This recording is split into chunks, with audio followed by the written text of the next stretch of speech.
সন্ধ্যায় গরুকে খড় দিতে গিয়েছিলাম। ছেলে আমাকে সাহায্য করছিল। গোয়ালে খড়ের বড় স্তূপ। আমি খড় নিয়ে গরুর সামনে দিচ্ছিলাম। মা, তুমি বসে থাকো, আমি দিয়ে দিচ্ছি গু। সে আমাকে খড়ের স্তূপে বসিয়ে দিল। গরুগুলো খড় খেতে লাগল। আমি বসে দেখছিলাম। মা, সে আমার পাশে বসল। এই খড়ের দিকে তাকাও। কেন? দেখো, এটা কেমন হলুদ, কেমন শুকনো। হ্যাঁ গু, এতে আগুন লাগালে চট করে জ্বলে উঠবে গি। হ্যাঁ, তাই তো। আমার মনও তেমনি। তোমার জন্য জ্বলে। তুমি একটু স্পর্শ করলেই আগুন লেগে যায়। আমি অবাক হয়ে তাকালাম। মা, আমি তোমাকে ভালোবাসি। আমি তোমাকে বিয়ে করতে চাই। আমরা অন্য গ্রামে গিয়ে নতুন জীবন শুরু করব। গরুর ঘণ্টার আওয়াজ শোনা যাচ্ছিল। এই গল্পটি সম্পূর্ণ শুনলে আপনাদের পানি অটোমেটিক বের হয়ে যাবে, সো যত দ্রুত সম্ভব হাতের কাছে টিস্যু নিয়ে বসে পড়ো। বিছানার চাদর যেন নষ্ট না হয় সেটা সম্পূর্ণ খেয়াল রাখার অনুরোধ জানিয়ে গল্পটি এখন শুরু করব। তার আগে সর্বশেষ অনুরোধ, দয়া করে এমন পানি বের করার গল্প নিয়মিত শুনতে আমাদের চ্যানেলটি সকলেই সাবস্ক্রাইব করুন। ধন্যবাদ। হ্যালো বন্ধুরা, আমার নাম মালতী দাস। আমার বয়স ৩৬ বছর। আমার স্বামীর নাম রতন দাস, বয়স ৩৯ বছর। আমাদের ২ সন্তান, রঞ্জন আর সুমিত্রা। রঞ্জন ২২ বছর বয়সী, বিশ্ববিদ্যালয়ে পড়ে। সুমিত্রা ১৪ বছর বয়সী, স্কুলে যায়। আমাদের গ্রামের নাম শিবনগর। এই গ্রামেই আমার জন্ম, বেড়ে ওঠা। কিন্তু যে ঘটনা আজ বলতে যাচ্ছি সেটা আমার পুরো জীবনটাই পাল্টে দিয়েছে। এমন অদ্ভুত, রহস্যময় আর অবিশ্বাস্য ঘটনা যা আমি কোনোদিন ভাবতেও পারিনি। সেদিন ছিল শীতের শুরু, নভেম্বরের শেষের দিকে। আমাদের বাড়ির পেছনে বিশাল পুকুর। সেই পুকুরের ধারেই আমাদের গোয়ালঘর। সেদিন সন্ধ্যার দিকে গরুগুলোকে খাবার দিতে গেলাম। রঞ্জনও আমার সাথে এসেছিল।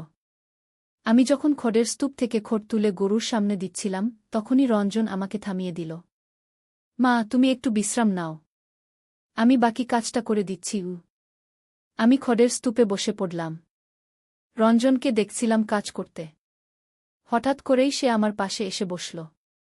মা, এই খড়গুলোর দিকে একবার তাকিয়ে দেখো গু। কি হয়েছে? দেখো না, এগুলো কত সুন্দর সোনালি রঙের, একদম শুকনো। এগুলোতে একটুখানি আগুন ছোঁয়ালেই পুরো স্তূপ জ্বলে উঠবে গি। হ্যাঁ, তাই তো। কিন্তু তুমি এসব কি বলছ? রঞ্জন আমার দিকে এমনভাবে তাকালো যে আমার বুকের ভেতর একটা অদ্ভুত কাঁপুনি শুরু হল।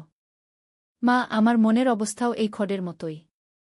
তোমার একটু স্পর্শেই আগুন ধরে যায়। আমি কিছু বুঝতে পারছিলাম না। রঞ্জন, তুমি কি বলছ?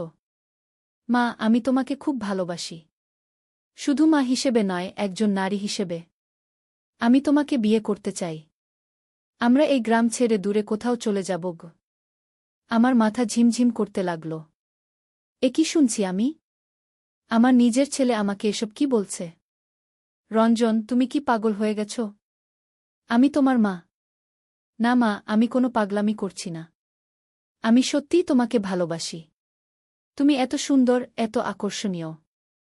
বাবার চেয়ে আমি তোমাকে অনেক বেশি খুশি রাখতে পারব। গরুগুলোর ঘণ্টার আওয়াজের মধ্যেই রঞ্জনের এই কথাগুলো আমার কানে এসে লাগছিল। আমি উঠে দাঁড়ানোর চেষ্টা করলাম, কিন্তু পা কাঁপছিল। রঞ্জন, তুমি বাড়িতে চলো। আমি একা থাকতে চাই। না মা, তুমি আমার কথার জবাব দাও। আমি কি তোমার কাছে কিছুই নই? আমি কোনো উত্তর দিতে পারলাম না। মনে হচ্ছিল আমার পুরো পৃথিবীটা ভেঙে পড়ছে। রঞ্জন চলে যাওয়ার পর আমি অনেকক্ষণ সেই খড়ের স্তূপে বসে রইলাম। মাথার ভেতর হাজারো চিন্তা ঘুরপাক খাচ্ছিল। এই ছেলেটা কি সত্যিই আমার সন্তান? নাকি কোনো অশুভ শক্তি তার মধ্যে ঢুকেছে? সে রাতে আমি কোনো খাবার খেতে পারিনি। রতনকে কিছু বলার সাহস হল না। সুমিত্রা আমাকে জিজ্ঞেস করেছিল কেন আমি এত চুপচাপ আছি। আমি বলেছিলাম একটু মাথা ব্যথা করছে। রাতে ঘুমাতে যাওয়ার সময় রতন আমাকে জড়িয়ে ধরল। কিন্তু আমি কিছুতেই তার স্পর্শ সহ্য করতে পারছিলাম না। মনে হচ্ছিল আমি কোনো অন্যায় করছি। কি হয়েছে মালতী? তুমি এত দূরে দূরে থাকছ কেন? কিছু না, একটু অসুস্থ লাগছে গি। রতন আর কিছু বলল না। কিন্তু আমি জানতাম সে বুঝতে পারছে যে কিছু একটা গোলমাল আছে। পরের দিন সকালে রঞ্জন স্বাভাবিকভাবেই আমার সাথে কথা বলছিল। যেন গতকাল কিছুই হয়নি। কিন্তু আমি তার চোখের দিকে তাকাতে পারছিলাম না। দুপুরের খাবারের সময় রতন অফিসে চলে গেল। সুমিত্রা স্কুলে। বাড়িতে শুধু আমি আর রঞ্জন। মা, তুমি গতকালকের কথা ভুলে যাওনি তো? আমি রান্নাঘর থেকে বেরিয়ে এলাম। রঞ্জন, তুমি এসব ভাবনা মাথা থেকে বের করে দাও। এটা খুবই অন্যায়। অন্যায় কি মা? ভালোবাসা কি অন্যায়? আমি তোমাকে ভালোবাসি। এটা কোনো পাপ নয় গে। রঞ্জন, আমি তোমার মা। তুমি আমার ছেলে। এর বেশি কিছু কখনো হতে পারে না গি। কিন্তু মা, আমি তো আর বাচ্চা নই। আমি 22 বছরের পূর্ণবয়স্ক মানুষ। আমি জানি আমি কি চাই। রঞ্জনের কথাগুলো আমার মনে গেঁথে যাচ্ছিল। আমি বুঝতে পারছিলাম না এই অবস্থা থেকে কিভাবে বের হব। রঞ্জন, তুমি দয়া করে এই বিষয়টা নিয়ে আর কথা বলো না। আমি তোমার বাবাকে বলে দেব। বাবাকে বললে কি হবে মা? আমি তোমাকে জোর করছি নাকি? আমি শুধু আমার মনের কথা বলেছি। আমি আর কোনো কথা না বলে নিজের ঘরে চলে গেলাম। দরজা বন্ধ করে বিছানায় শুয়ে পড়লাম। চোখ দিয়ে পানি আসছিল। এরপর কয়েকদিন রঞ্জন আমাকে নিয়ে এই ধরনের কথাবার্তা বলতেই থাকল। আমি যতই তাকে বোঝানোর চেষ্টা করি সে ততই জেদি হয়ে যাচ্ছিল। একদিন সে এমন কি বলল, মা, তুমি যদি আমার প্রস্তাবে রাজি না হও তাহলে আমি আত্মহত্যা করব গো। আমার তো মাথায় আকাশ ভেঙে পড়ল। আমার ছেলে আত্মহত্যা করবে আমার জন্য? সেদিন রাতে আমি রতনের কাছে সব কিছু খুলে বললাম। রতন প্রথমে বিশ্বাস করতে পারল না। তুমি কি বলছো মালতী? রঞ্জন এসব কথা বলেছে? হ্যাঁ রতন। আমি মিথ্যে বলবো কেন? রতন খুব রেগে গেল। সে তখনই রঞ্জনকে ডেকে এনে জিজ্ঞেস করল, রঞ্জন, তুমি তোমার মাকে এসব কি বলেছ? রঞ্জন দেখলাম একদম নির্ভয়ে বলল, হ্যাঁ বাবা, আমি মাকে বিয়ে করতে চাই। আমি মাকে ভালোবাসি। রতন এত রেগে গেল যে সে রঞ্জনকে থাপ্পড় মারল। তুই পাগল হয়ে গেছিস? সে তোর মা। বাবা, আপনি মাকে খুশি রাখতে পারেন না। আমি পারব। এই কথা শুনে রতন আরও রেগে গেল। সে রঞ্জনকে বাড়ি থেকে বের করে দিতে চাইল। কিন্তু আমি বাধা দিলাম। না রতন, ও আমাদের ছেলে। ওকে বাড়ি থেকে বের করে দিতে পারি না গি। তাহলে কি করব? ও তো পাগল হয়ে গেছে গি। আমি ভাবলাম হয়তো কিছুদিন বাদে রঞ্জনের এই পাগলামি কমে যাবে। কিন্তু দিন যেতে লাগল আর রঞ্জনের অবস্থা আরও খারাপ হতে লাগল। সে আমার পেছনে পেছনে ঘুরত। আমি যেখানেই যাই সে সেখানেই হাজির। এমনকি আমি গোসল করতে গেলেও সে বাথরুমের দরজার বাইরে দাঁড়িয়ে থাকত। একদিন আমি বাজার করতে গেলাম। রঞ্জনও আমার সাথে এলো। বাজারের সবার সামনেই সে আমার হাত ধরে বলল, মা, আমি তোমাকে ছাড়া বাঁচতে পারব না গি। লোকজন আমাদের দিকে অদ্ভুতভাবে তাকাতে লাগল। আমি খুব লজ্জা পেলাম। সেদিন বাড়িতে এসে আমি রতনকে বললাম, রতন, আমাদের কিছু একটা করতে হবে।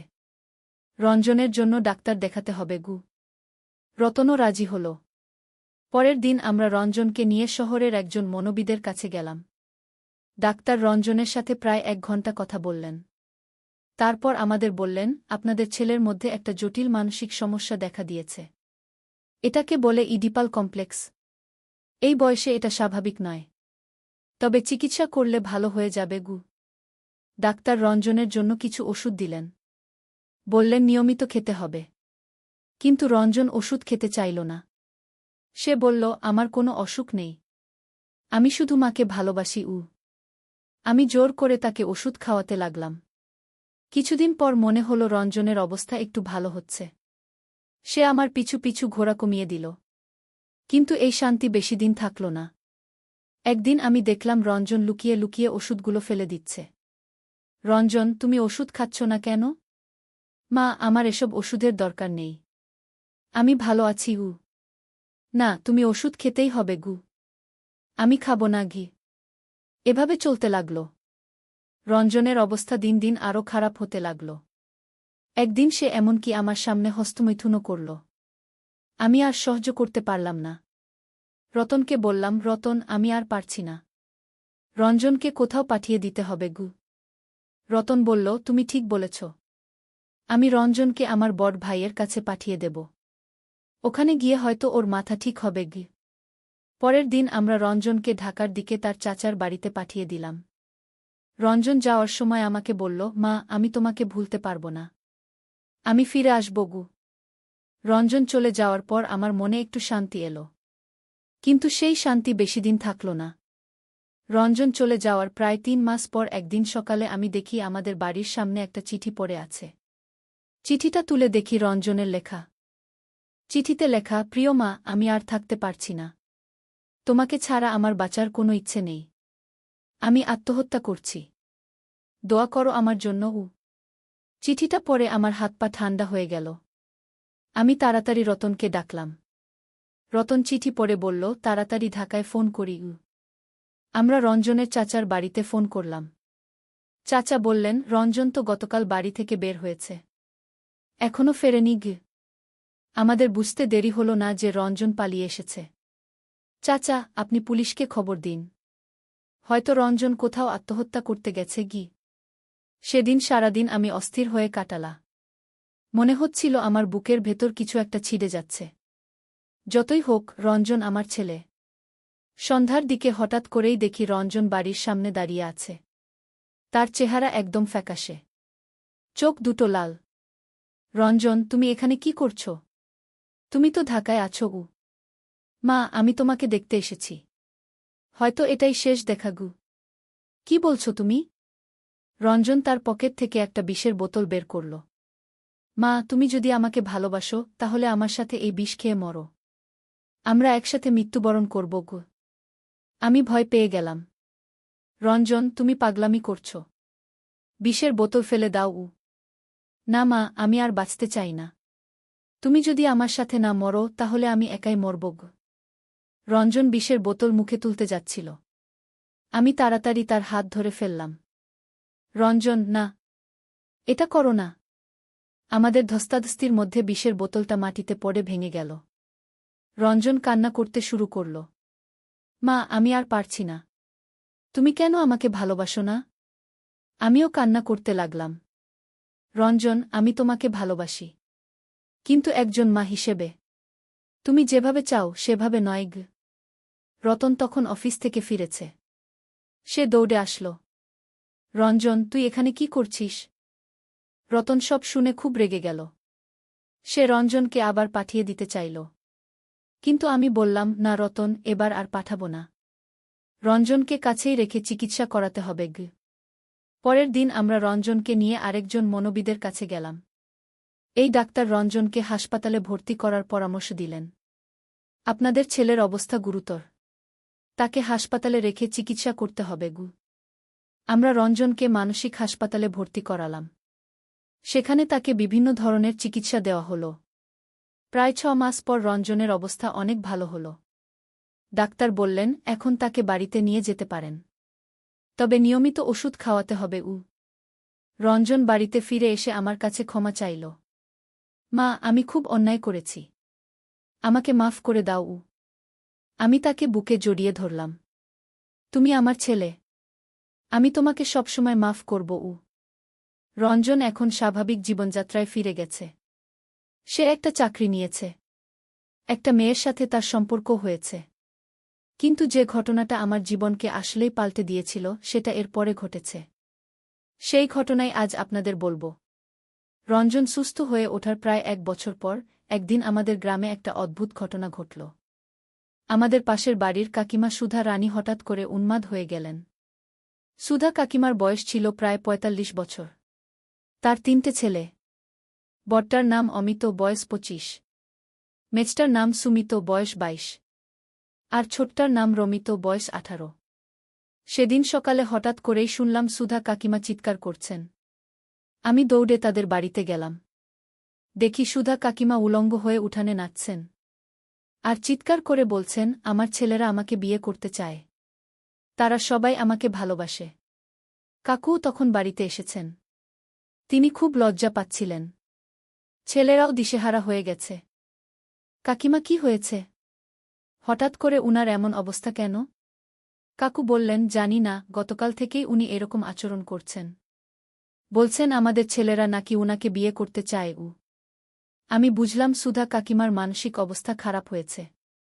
হয়তো আমার রঞ্জনের মতোই কিছু একটা সমস্যা হয়েছে। আমরা সুধা কাকিমাকে ধরে ঘরের ভেতর নিয়ে গেলাম। কিন্তু তিনি আরও চিৎকার করতে লাগলেন। তোমরা আমাকে আটকে রাখছ কেন? আমার ছেলেরা আমার জন্য অপেক্ষা করছে। কাকু ডাক্তারকে ডাকলেন। ডাক্তার এসে সুধা কাকিমাকে একটা ইনজেকশন দিলেন। তারপর তিনি ঘুমিয়ে পড়লেন। ডাক্তার বললেন উনার মানসিক ভারসাম্য হারিয়েছেন। হাসপাতালে নিয়ে যেতে হবে গু। কিন্তু আশ্চর্যের বিষয় হল, পরের দিন সকালে সুধা কাকিমা একদম স্বাভাবিক হয়ে গেলেন। যেন কিছুই হয়নি। আমার কি হয়েছিল গতকাল?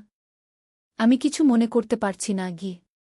কেউ তাকে বলার সাহস পেল না যে তিনি কি করেছিলেন। কিন্তু এরপর আরও অদ্ভুত ঘটনা শুরু হল। আমাদের গ্রামের আরও কয়েকজন মহিলার সাথে একই রকম ঘটনা ঘটতে লাগল। প্রতিটা মহিলাই হঠাৎ করে পাগলের মতো আচরণ করতেন। আর বলতেন যে তাদের ছেলেরা তাদের বিয়ে করতে চায়। গ্রামের লোকজন এই ঘটনা নিয়ে খুব চিন্তিত হয়ে পড়ল। কেউ বলতে লাগল এটা কোনো অভিশাপ। কেউ বলতে লাগল এটা কোনো দুষ্ট আত্মার কাজ। আমিও খুব ভয় পেয়ে গেলাম। কারণ আমার রঞ্জনের সাথেও তো এরকমই ঘটনা ঘটেছিল। আমার ভয় হতে লাগল যে কোনো অশুভ শক্তি আমাদের গ্রামে প্রভাব বিস্তার করছে। একদিন আমি আমার বান্ধবী শান্তির সাথে এই বিষয়ে কথা বলছিলাম। শান্তি বলল, মালতী, তুমি কি খেয়াল করেছ যে যে মহিলাদের এই সমস্যা হচ্ছে তাদের সবার ছেলেরা একই বয়সের? মানে? সবার ছেলেরা 18 থেকে 25 বছর বয়সের মধ্যে গু। আমি ভেবে দেখলাম। সত্যিই তো। যেসব মহিলাদের এই সমস্যা হচ্ছে তাদের সবার ছেলেরা তরুণ বয়সী। তাহলে কি হতে পারে? শান্তি বলল, আমার মনে হয় কেউ আমাদের গ্রামে কোনো তন্ত্রমন্ত্র করছে গু। কে করবে এসব? জানি না। কিন্তু অবশ্যই কেউ করছে। না হলে এত মহিলার একসাথে একই ধরনের সমস্যা হয় কিভাবে? আমি শান্তির কথা মনে রাখলাম। বাড়িতে গিয়ে রতনকে বললাম। রতন বলল, এসব কুসংস্কার। মানসিক রোগ এমনিতেই হয় গে। কিন্তু আমার মন বলছিল যে এর পেছনে কোনো রহস্য আছে। আমি ঠিক করলাম এই রহস্যের তলে যাব। পরের দিন আমি গ্রামের সবচেয়ে বুড়ো মানুষ হরিদাদুর কাছে গেলাম। হরিদাদুর বয়স 90 বছর। তিনি গ্রামের সব পুরনো ঘটনা জানেন। দাদু, আমাদের গ্রামে এখন যা হচ্ছে এরকম কিছু আগে কখনো হয়েছে? হরিদাদু অনেকক্ষণ চুপ করে রইলেন। তারপর বললেন, হ্যাঁ, একবার হয়েছিল। কবে? এখন থেকে প্রায় 30 বছর আগে। তখনও এই গ্রামে একই রকম ঘটনা ঘটেছিল। আমার বুকের ভেতর ধুকপুক করতে লাগল। কি হয়েছিল? তখনও এই গ্রামের অনেক মহিলা পাগল হয়ে গিয়েছিল। আর তারা সবাই একই কথা বলত। তাদের ছেলেরা নাকি তাদের বিয়ে করতে চায়। তারপর কি হয়েছিল? অনেক খোঁজাখুঁজির পর জানা গেল যে গ্রামের বাইরে একটা তান্ত্রিক এসব করছিল। তান্ত্রিক? কেন? সে চেয়েছিল আমাদের গ্রামের সব পরিবার ভেঙে দিতে। তার মতে মা আর ছেলের মধ্যে অস্বাভাবিক সম্পর্ক তৈরি করে পরিবারগুলো নষ্ট করে দিতে পারলে সে আমাদের গ্রামের সব সম্পত্তি দখল করতে পারবে। আমি অবাক হয়ে গেলাম। তারপর গ্রামের লোকজন মিলে সেই তান্ত্রিককে ধরে পুলিশের হাতে তুলে দিয়েছিল। তারপর সব স্বাভাবিক হয়ে গিয়েছিল। হরিদাদুর কথা শুনে আমার মনে হলো এবারও হয়তো এরকম কিছু হচ্ছে। কোনো তান্ত্রিক আমাদের গ্রামের ক্ষতি করার জন্য এসব করছে। দাদু, এখন কি করা উচিত? তোমাদের খুঁজে বের করতে হবে কে এসব করছে গি। আমি বাড়ি ফিরে এসে রতনকে সব বললাম। রতন প্রথমে বিশ্বাস করল না। কিন্তু পরে মানতে বাধ্য হল। তাহলে আমাদের কি করা উচিত? আমাদের গোয়েন্দাগিরি করতে হবে গি। পরের দিন থেকে আমি আর রতন গ্রামের চারপাশে নজরদারি করতে শুরু করলাম। দেখতে চাইলাম কোনো অচেনা লোক আমাদের গ্রামে আসা যাওয়া করে কিনা। কয়েকদিন পর আমি দেখলাম একটা অচেনা লোক আমাদের গ্রামের পুকুরের ধারে বসে কি যেন করছে। সে মাঝে মাঝে পানিতে কিছু মিশাচ্ছে। আমি লুকিয়ে তার দিকে তাকিয়ে রইলাম। দেখলাম সে কালো কাপড় পরে আছে। তার হাতে একটা ছোট পুঁটলি। সেই পুঁটলি থেকে কি যেন পাউডারের মতো পুকুরে ছিটাচ্ছে। আমি দৌড়ে বাড়িতে গিয়ে রতনকে ডাকলাম। রতনও এসে লুকিয়ে দেখল। এই লোকটাকে আমি আগে কখনো দেখিনি গি। আমরা ঠিক করলাম লোকটাকে অনুসরণ করব। দেখব সে কোথায় যায়। লোকটা পুকুর থেকে উঠে গ্রামের বাইরের দিকে হাঁটতে লাগল। আমরা দূর থেকে তাকে ফলো করলাম। দেখলাম সে গ্রামের প্রায় 3 কিলোমিটার দূরে একটা পুরনো বাড়িতে ঢুকল। বাড়িটা অনেক দিন ধরে ভাঙা। আমরা বাড়ির কাছে গিয়ে লুকিয়ে দেখার চেষ্টা করলাম। শুনলাম ভেতর থেকে মন্ত্র পড়ার আওয়াজ আসছে। ওম মাতি পুত্র সংযোগায় সাহা। ওম অস্বাভাবিক প্রেম সৃষ্টিকর সাহা গে। আমাদের বুঝতে দেরি হল না যে লোকটা সত্যিই তন্ত্রমন্ত্র করছে। রতন ফিসফিস করে বলল, এখন কি করব? পুলিশকে খবর দিতে হবে গু। আমরা চুপচাপ সেখান থেকে চলে এলাম। গ্রামে ফিরে এসে থানায় খবর দিলাম। পরের দিন সকালে পুলিশ এসে সেই বাড়িটা ঘিরে ফেলল। লোকটাকে গ্রেফতার করল। লোকটার নাম ছিল কমলতান্ত্রিক। সে স্বীকার করল যে সে আমাদের গ্রামের মহিলাদের পাগল করার জন্য তন্ত্রমন্ত্র করেছে। পুলিশ অফিসার জিজ্ঞেস করলেন, কেন তুমি এসব করেছ? কমল বলল, আমি চেয়েছিলাম এই গ্রামের সব পরিবার ভেঙে দিতে। তাহলে আমি এখানকার জমিজমা সস্তায় কিনতে পারতাম গু। তুমি কিভাবে এসব করেছ? আমি গ্রামের পুকুরে এক ধরনের ভেষজ মিশিয়েছি। এই ভেষজ খেলে মানুষের মানসিক ভারসাম্য নষ্ট হয়। আর মন্ত্র পড়ে তাদের মধ্যে অস্বাভাবিক চিন্তা ঢুকিয়ে দিয়েছি। পুলিশ কমলকে জেলে পাঠিয়ে দিল। আর আমাদের পুকুরের পানি পরিষ্কার করে দিল। কয়েকদিনের মধ্যেই গ্রামের সব মহিলা স্বাভাবিক হয়ে গেলেন। তারা আর অস্বাভাবিক কোনো কথাবার্তা বলতে লাগলেন না। কিন্তু এই ঘটনার পর আমার মনে একটা প্রশ্ন জাগল। আমার রঞ্জনের সাথে যা হয়েছিল সেটাও কি এই কমলতান্ত্রিকের কাজ ছিল? আমি জানতে চাইলাম কমল কতদিন ধরে আমাদের গ্রামে এসব করছে। পুলিশের কাছ থেকে জানতে পারলাম যে কমল প্রায় 2 বছর ধরে মাঝে মাঝে এসব করত। হিসেব করে দেখলাম রঞ্জনের সমস্যা শুরু হওয়ার সময়টাও মিলে যাচ্ছে। মানে আমার রঞ্জনের অসুখও এই কমলতান্ত্রিকেরই সৃষ্টি ছিল। এই জানার পর আমার রাগ হল। একজন দুষ্ট লোকের কারণে আমার পুরো পরিবার প্রায় ভেঙে যেতে বসেছিল। কিন্তু আমি খুশিও হলাম। কারণ এখন জানতে পারলাম যে আমার রঞ্জনের মধ্যে কোনো প্রকৃত মানসিক সমস্যা ছিল না। সেটা ছিল কৃত্রিমভাবে তৈরি করা। আমি রঞ্জনকে এই খবর দিলাম। রঞ্জনও খুশি হল। মা, মানে আমার সত্যিকার কোনো অসুখ ছিল না? না বাবা, তুমি একদম স্বাভাবিক। এরপর আমাদের পরিবারে শান্তি ফিরে এলো। রঞ্জন এখন স্বাভাবিক জীবনযাত্রা পালন করছে। কিন্তু এই পুরো ঘটনা আমাকে একটা গুরুত্বপূর্ণ শিক্ষা দিয়েছে। যে জিনিসটা আমরা প্রাকৃতিক বলে মনে করি, অনেক সময় সেটা কৃত্রিম হতে পারে। আর সবচেয়ে বড় কথা, যে কোনো সমস্যার সমাধান আছে। শুধু সঠিক কারণটা খুঁজে বের করতে পারলেই হয়। এই ঘটনার পর আমাদের গ্রামে আর কোনো অস্বাভাবিক ঘটনা ঘটেনি। সবাই শান্তিতে আছে। রঞ্জনের বিয়েও হয়েছে। সে এখন সুখী জীবনযাপন করছে। আর আমি এই অভিজ্ঞতা থেকে শিখেছি যে জীবনে যত বড় সমস্যাই আসুক, ধৈর্য ধরে সমাধান খুঁজলে অবশ্যই পাওয়া যায়। কিন্তু আসল রহস্যটা এখানেই শেষ নয়। এরপরে আরও অদ্ভুত ঘটনা ঘটেছিল, যেটা জানলে আপনাদের চোখ কপালে উঠবে। কমলতান্ত্রিককে গ্রেফতার করার প্রায় 3 মাস পর একদিন আমার কাছে একটা চিঠি এলো। চিঠিতে কোনো নাম ঠিকানা নেই। চিঠিতে লেখা ছিল, মালতী দাস, তুমি আমার ভাই কমলকে জেলে পাঠিয়েছ। এর বদলা আমি নেব। তুমি আর তোমার পরিবার আর বেশিদিন শান্তিতে থাকতে পারবে না গে। চিঠিটা পড়ে আমার গা ছমছম করে উঠল। কমলের ভাই? মানে আরও কোনো তান্ত্রিক আছে? আমি রতনকে চিঠিটা দেখালাম। রতনও চিন্তিত হয়ে পড়ল। এটা কে লিখেছে?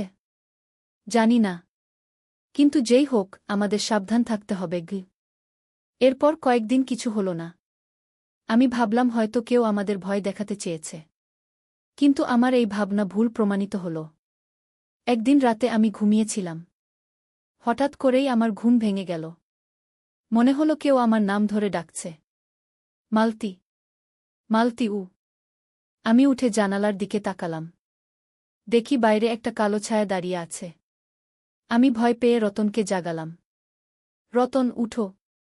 বাইরে কেউ আছে কি? রতন উঠে জানালা দিয়ে তাকালো। কোথায়? আমি তো কিছু দেখছি না গি। আমি আবার তাকালাম। সত্যিই কিছু নেই। আমি নিশ্চয়ই স্বপ্ন দেখেছি গু। কিন্তু পরের রাতেও একই ঘটনা ঘটল। আমি আবার কারো ডাকাডাকি শুনলাম।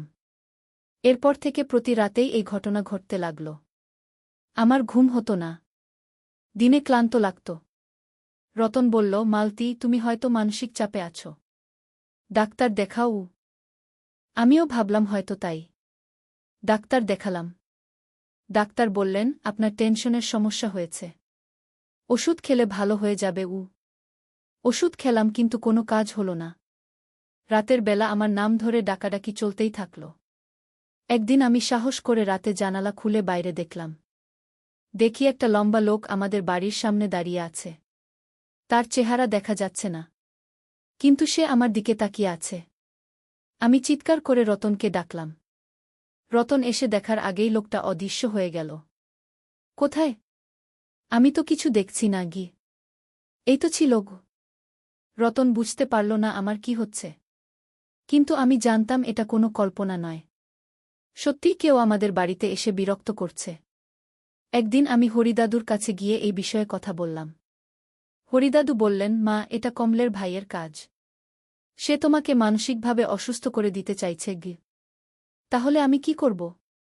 তুমি একটা কাজ করো। আগামীকাল রাতে যখন সে আসবে তুমি তার দিকে এই মন্ত্রটা পড়বে হরিদাদু আমাকে একটা মন্ত্র শিখিয়ে দিলেন। পরের রাতে যখন আমি আবার ডাকাডাকি শুনলাম, তখন আমি জানালা খুলে সেই মন্ত্রটা পড়লাম। ওম শ্রীং হ্রিং ক্লিং দুষ্টশক্তি নাশ করুন সাহায্যে। মন্ত্রটা পড়ার সাথে সাথেই দেখলাম সেই কালো ছায়াটা কাঁপতে শুরু করেছে। তারপর সে একটা ভয়ানক চিৎকার করে অদৃশ্য হয়ে গেল। এরপর থেকে আর কখনো কেউ আমার নাম ধরে ডাকেনি। আমার ঘুমের সমস্যাও ভালো হয়ে গেল। কিন্তু পরের সপ্তাহে আরও অদ্ভুত ঘটনা ঘটল। আমাদের গ্রামে হঠাৎ করে অনেকগুলো গরু মরে যেতে শুরু করল। প্রথমে আমাদের পাশের বাড়ির 2টো গরু মারা গেল। তারপর আরেকটা বাড়ির 3টে গরু। এভাবে করে এক সপ্তাহেই প্রায় 20টা গরু মরে গেল। ভেটেরিনারি ডাক্তার এসে গরুগুলো দেখে বললেন, এগুলো কোনো রোগে মরেনি। কেউ বিষ খাইয়েছে কে বিষ খাওয়াবে জানি না, কিন্তু এটা নিশ্চিত যে কেউ ইচ্ছা করে এসব করেছে গ্রামের লোকজন খুব চিন্তিত হয়ে পড়ল। গরু মরে গেলে কৃষকদের অনেক ক্ষতি। আমার মনে হলো এটাও কমলের ভাইয়ের কাজ। সে আমাদের গ্রামের ক্ষতি করছে। একদিন রাতে আমি আর রতন গোয়ালঘরে পাহারা দিতে বসলাম। দেখতে চাইলাম কেউ আসে কিনা। রাত প্রায় 1টার সময় দেখলাম একটা ছায়ামূর্তি আমাদের গোয়ালের দিকে আসছে। তার হাতে একটা ছোট বোতল।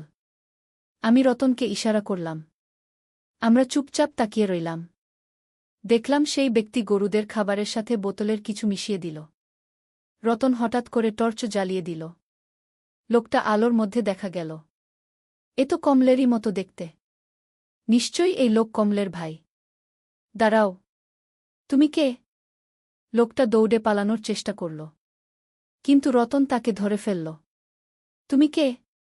কেন আমাদের গরুগুলোকে বিষ খাওয়াচ্ছ? লোকটা প্রথমে কিছু বলতে চাইল না, কিন্তু পরে স্বীকার করল। আমি কমলের ছোট ভাই। আমার নাম রমল। আমার ভাইকে তোমরা জেলে পাঠিয়েছ, তাই আমি তোমাদের ক্ষতি করছি তুমি গরুগুলোকে বিষ দিয়েছ? হ্যাঁ, আর রাতের বেলা তোমার স্ত্রীকে পাগল করার চেষ্টা করেছি আমার রাগ হল। তুমি কত নিচু মানুষ! নিরীহ গরুগুলোকে মেরে ফেলেছ আমি আরও ক্ষতি করব। আমি তোমাদের সব সম্পত্তি নষ্ট করে দেব রতন রমলকে শক্ত করে ধরে রাখল। আমি গ্রামের লোকজনকে ডাকলাম। সবাই এসে রমলকে দেখল। গ্রামের যুবকরা তাকে মারতে চাইল, কিন্তু আমি তাদের বাধা দিলাম। না, ওকে মারবে না। পুলিশের হাতে তুলে দেব পরের দিন সকালে পুলিশ এসে রমলকে গ্রেফতার করে নিয়ে গেল। রমলও তার ভাই কমলের মতো জেল খাটতে গেল। এরপর আমাদের গ্রামে আর কোনো সমস্যা হয়নি। গরু মরাও বন্ধ হয়ে গেল। কিন্তু এই পুরো ঘটনার সবচেয়ে অবাক করা বিষয় জানতে পারলাম পরে। রমল জেলে যাওয়ার প্রায় 1 মাস পর একদিন আমাদের গ্রামে একজন সাংবাদিক এল। সে এই পুরো ঘটনা নিয়ে একটা প্রতিবেদন তৈরি করতে চাইল। সাংবাদিক আমার সাথে কথা বলার সময় জানতে চাইল, আপনি কি জানেন কমল আর রমল আসলে কারা? না, আমি জানি শুধু তারা 2 ভাই তা নয়। এরা আসলে একটা বড় চক্রের সদস্য। এই চক্রটা সারা দেশে বিভিন্ন গ্রামে এসব করে। তারা মানুষের মধ্যে অশান্তি সৃষ্টি করে জমিজমা সস্তায় কিনে নেয় আমি অবাক হয়ে গেলাম। সেটা কিভাবে? দেখুন, তারা প্রথমে কোনো গ্রামকে টার্গেট করে। তারপর সেই গ্রামের পানিতে ক্ষতিকর রাসায়নিক মিশায়। এতে মানুষের মানসিক ভারসাম্য নষ্ট হয়। তারপর তন্ত্রমন্ত্রের নামে আরও সমস্যা সৃষ্টি করে তারপর যখন গ্রামের মানুষ অসুস্থ হয়ে পড়ে এবং সব রকম সমস্যায় পড়ে, তখন তারা তাদের জমিজমা বিক্রি করে দিতে চায়। এই সুযোগে এই চক্র সেগুলো খুব কম দামে কিনে নেয় গু। কত জায়গায় তারা এসব করেছে? আমাদের তথ্য অনুযায়ী গত 10 বছরে তারা প্রায় 50টা গ্রামে এসব করেছে। হাজার হাজার একর জমি দখল করেছে গু। এই কথা শুনে আমার মাথা ঘুরে গেল। মানে আমাদের গ্রামও তাদের টার্গেট ছিল? তাহলে আমাদের গ্রামেও তারা জমি কিনতে চাইত? হ্যাঁ, আসলে আপনাদের গ্রামের চারপাশে অনেক জমি আছে। এগুলোর দাম এখন খুব বেশি। কিন্তু মানুষ যদি পাগল হয়ে যায় এবং অশান্তিতে পড়ে, তাহলে তারা সস্তায় বিক্রি করে দেবে গু। আমি বুঝলাম আমাদের গ্রাম একটা বড় ষড়যন্ত্রের শিকার হতে বসেছিল। এখন তাদের কি হবে? পুলিশ তদন্ত করে দেখেছে এই চক্রের সাথে আরও অনেক লোক জড়িত। কমল আর রমল শুধু ছোট সদস্য। এদের ধরার মাধ্যমে বড় মাছেদের হদিস পাওয়া যাবে গু। সাংবাদিক চলে যাওয়ার পর আমি এই নতুন তথ্য নিয়ে অনেক ভাবলাম। কি বিপদ থেকে আমরা রক্ষা পেয়েছি! যদি কমলকে ধরতে না পারতাম, তাহলে হয়তো আমাদের পুরো গ্রাম নষ্ট হয়ে যেত। আর সবচেয়ে বড় কথা, আমার রঞ্জনের জীবনও নষ্ট হয়ে যেত। সে হয়তো সারা জীবন মানসিক রোগী হিসেবে কাটাত। কিন্তু আল্লাহর রহমতে সব ঠিক হয়ে গেছে। এখন আমাদের গ্রাম আগের চেয়েও বেশি শান্তিতে আছে। সবাই জানে যে আমরা একটা বড় ষড়যন্ত্র থেকে রক্ষা পেয়েছি। রঞ্জনও খুশি। সে জানে যে তার কোনো মানসিক সমস্যা নেই। সে একটা সুন্দর মেয়ের সাথে প্রেম করে। শীঘ্রই বিয়ে হবে। সুমিত্রাও এখন 16 বছর হয়েছে। সে পড়াশোনায় খুব ভালো। ভবিষ্যতে বড় কিছু হবে। রতনের চাকরিও ভালো চলছে। আমাদের পরিবারে এখন পূর্ণ সুখশান্তি। কিন্তু এই পুরো অভিজ্ঞতা আমাকে অনেক কিছু শিখিয়েছে। প্রথমত, যে কোনো অস্বাভাবিক ঘটনার পেছনে একটা যুক্তিসঙ্গত কারণ থাকে। ভূতপ্রেত বা অতিপ্রাকৃতিক কিছু নয়। দ্বিতীয়ত, ধৈর্য ধরে অনুসন্ধান করলে সব রহস্যের সমাধান পাওয়া যায়। তৃতীয়ত, একা লড়াই না করে সবাই মিলে লড়াই করলে যে কোনো সমস্যার সমাধান সম্ভব। চতুর্থত, দুষ্ট লোকেরা সবসময় সাধারণ মানুষের সরলতার সুযোগ নিতে চায়। কিন্তু সচেতন থাকলে তাদের ঠেকানো যায়। আর সবচেয়ে বড় কথা, পরিবারের সদস্যদের মধ্যে যে কোনো সমস্যা হলে সেটা লুকিয়ে না রেখে খোলামেলা আলোচনা করা উচিত। যদি আমি রতনকে রঞ্জনের কথা আগে না বলতাম, তাহলে হয়তো পরিস্থিতি আরও খারাপ হতো। এই ঘটনার পর আমি আরও একটা বিষয় লক্ষ্য করেছি। আমাদের গ্রামের মানুষেরা আগের চেয়ে বেশি ঐক্যবদ্ধ হয়েছে। সবাই এখন জানে যে বাইরের কোনো বিপদ এলে আমরা সবাই মিলে মোকাবেলা করব। আর গ্রামের যুবকরাও এখন বেশি সচেতন। তারা নিয়মিত গ্রামের চারপাশে নজরদারি করে। কমলমলের মতো কেউ আবার এলে আমরা সবাই মিলে তাকে ঠেকিয়ে দেব। সাংবাদিকের প্রতিবেদনটা পত্রিকায় ছাপা হওয়ার পর আমাদের গ্রাম বেশ বিখ্যাত হয়ে গেছে। অনেক মানুষ আমাদের এখানে আসেন। জানতে চান কিভাবে আমরা এই ষড়যন্ত্র থেকে রক্ষা পেয়েছি। আমি সবাইকে একটাই পরামর্শ দিই, সবসময় সচেতন থাকুন। কোনো অস্বাভাবিক কিছু দেখলে তার কারণ খুঁজে বের করুন। আর পরিবারের সদস্যদের মধ্যে কোনো সমস্যা হলে সেটা নিয়ে খোলামেলা কথা বলুন। এখন আমার জীবন পুরোপুরি স্বাভাবিক। রোজ সকালে উঠে ঘরের কাজকর্ম করি। রান্না করি। গরুগুলোকে দেখাশোনা করি। সন্ধ্যায় রতনের সাথে বসে চা খাই। গল্প করি। রাতে শান্তিতে ঘুমাই। কেউ আর আমার নাম ধরে ডাকে না। রঞ্জন এখন তার বান্ধবীর সাথে বিয়ের প্রস্তুতি নিচ্ছে। পরের মাসে বিয়ে। সুমিত্রা তার পড়াশোনা নিয়ে ব্যস্ত। সে ডাক্তার হতে চায়। আমাদের পুরো পরিবার এখন খুশি। আর কোনো চিন্তা নেই। কিন্তু মাঝে মাঝে আমার মনে হয় এই পুরো ঘটনাটা একটা স্বপ্ন ছিল। এত অদ্ভুত, এত রোমাঞ্চকর ঘটনা সত্যিই ঘটতে পারে? কিন্তু যখন রঞ্জনকে দেখি তার বান্ধবীর সাথে হাসতে, তখন বুঝি এটা কোনো স্বপ্ন নয়। এটা সত্যি। আর এই সত্যিটাই আমার জীবনের সবচেয়ে বড় পাওয়া। আমি আমার পরিবারকে ফিরে পেয়েছি। এই গল্পটা শেষ করার আগে একটা কথা বলতে চাই।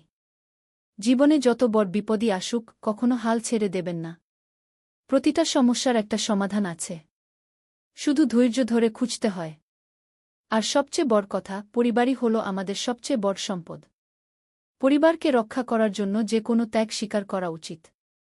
আমি আমার এই অভিজ্ঞতা সবার সাথে শেয়ার করেছি যাতে আরও মানুষ এ ধরনের ষড়যন্ত্র সম্পর্কে সচেতন হতে পারেন। আশা করি আপনাদের কেউ এ ধরনের সমস্যায় পড়বেন না। কিন্তু যদি পড়েন, তাহলে মনে রাখবেন, অন্ধকার যত ঘন হোক, আলো আসবেই। ধন্যবাদ সবাইকে। আপনাদের জন্য রইল অনেক ভালোবাসা। এই গল্পের মাধ্যমে আমি প্রমাণ করতে চেয়েছি যে রহস্য বলতে কিছু নেই। যা আমরা রহস্য মনে করি তার পেছনে কোনো না কোনো যুক্তিসঙ্গত ব্যাখ্যা আছে। আমার রঞ্জনের অস্বাভাবিক আচরণ, আমাদের গ্রামের মহিলাদের পাগলামি, গরু মরা, রাতের বেলা ডাকাডাকি, এসব কিছুর পেছনেই ছিল মানুষের চক্রান্ত। কোনো ভূতপ্রেত নয়, কোনো অভিশাপ নয়। শুধু কিছু দুষ্ট মানুষের পরিকল্পিত ষড়যন্ত্র। আর এই ষড়যন্ত্র থেকে রক্ষা পাওয়া সম্ভব হয়েছিল কারণ আমরা হাল ছাড়িনি। আমরা কারণ খুঁজেছি। আমাদের এই অভিজ্ঞতা থেকে আরও একটা শিক্ষা পাওয়া যায়, একা লড়াই করার চেয়ে সবাই মিলে লড়াই করা অনেক ভালো। আমি যদি একা এই সমস্যার মোকাবেলা করতাম তাহলে হয়তো পারতাম না। কিন্তু রতন, গ্রামের লোকজন, হরিদাদু সবাই মিলে আমাকে সাহায্য করেছেন। এই ঐক্যের শক্তিতেই আমরা জিতেছি। আজ আমাদের গ্রাম শান্তিতে আছে। কিন্তু আমরা সবসময় সতর্ক থাকি। কারণ আমরা জানি এ ধরনের দুষ্ট শক্তি যে কোনো সময় আবার মাথাচাড়া দিয়ে উঠতে পারে। তবে আমাদের ভয় নেই। আমরা প্রস্তুত। আমরা জানি কিভাবে লড়তে হয়। আর সবচেয়ে বড় কথা, আমাদের পরিবার এখন আগের চেয়েও বেশি শক্তিশালী। কারণ আমরা একসাথে একটা বড় বিপদ মোকাবেলা করেছি। রঞ্জন এখন একজন দায়িত্বশীল যুবক। সে জানে জীবনে কি চায়। সে তার ভুল থেকে শিখেছে। সুমিত্রাও আগের চেয়ে পরিপক্ব হয়েছে। সে এই ঘটনা থেকে অনেক কিছু শিখেছে। রতন এখন আগের চেয়ে বেশি পরিবারমুখী। সে বুঝেছে পরিবারই জীবনের সবচেয়ে বড় সম্পদ। আর আমি শিখেছি যে একজন মা হিসেবে আমার দায়িত্ব শুধু সন্তানদের খাওয়ানো পড়ানো নয়, তাদের রক্ষা করাও। যখন আমার সন্তানেরা বিপদে পড়েছিল আমি তাদের রক্ষা করেছি। এটাই একজন মায়ের সবচেয়ে বড় পরিচয়। আজ যখন আমি এই গল্পটা বলছি তখন আমার মনে পড়ছে সেই কঠিন দিনগুলোর কথা। কিন্তু সেই কষ্টের দিনগুলোই আমাদের পরিবারকে আরও শক্তিশালী করেছে। আমরা শিখেছি কিভাবে একসাথে থেকে যে কোনো সমস্যার মোকাবেলা করতে হয়। এই শিক্ষা আমাদের জীবনের সবচেয়ে মূল্যবান সম্পদ। এই শিক্ষা আমরা আমাদের পরবর্তী প্রজন্মের কাছে পৌঁছে দেব। আমার ইচ্ছে আমার এই গল্প শুনে আরও অনেক মানুষ সচেতন হবেন। তারা বুঝবেন যে জীবনের যে কোনো সমস্যারই সমাধান আছে। শুধু হাল ছেড়ে দিলে চলবে না। লড়তে হবে। আর লড়াইয়ে জেতার জন্য চাই ঐক্য, ধৈর্য আর বিচক্ষণতা। আমাদের পরিবারের এই অভিজ্ঞতা প্রমাণ করেছে যে সত্যের জয় হয়। ন্যায়ের জয় হয়। দুষ্ট শক্তি যত শক্তিশালী হোক, ভালো মানুষেরা একসাথে থাকলে তাদের পরাজিত করা সম্ভব। আমাদের গ্রামের এই ঘটনা তারই প্রমাণ। এখন আমি আমার গল্প শেষ করছি। আশা করি আপনাদের ভালো লেগেছে। আর আশা করি এই গল্প থেকে আপনারাও কিছু শিখতে পেরেছেন। জীবনে যা ঘটুক না কেন কখনো হাল ছেড়ে দেবেন না। আর পরিবারকে সবার উপরে রাখবেন। ধন্যবাদ সবাইকে। একদিন আলী সাহেব সোহেলের অফিসে এলেন। সোহেল তাকে দেখে অবাক হয়ে গেল। স্যার, আপনি এখানে? হ্যাঁ সোহেল, তোমার অফিস একবার দেখতে চাইলাম। খুব সুন্দর হয়েছে গু। আলী সাহেব পুরো অফিস ঘুরে দেখলেন। কর্মচারীদের সাথে কথা বললেন। তারপর সোহেলের রুমে এসে বসলেন। সোহেল, তুমি অনেক দূর এসেছ। মনে আছে 7 বছর আগে তুমি যখন আমার অফিসে প্রথম এসেছিলে? চা বানানোর কাজ করতে? হ্যাঁ স্যার, সব মনে আছে ইউ। আমি গর্বিত যে আমি তোমাকে একটা সুযোগ দিয়েছিলাম। আর তুমি সেই সুযোগকে কাজে লাগিয়েছ। জানো সফলতার মূল সূত্র কি? কি স্যার? কঠোর পরিশ্রম, সততা আর হাল না ছাড়া। তোমার মধ্যে এই 3টা গুণই আছে গু।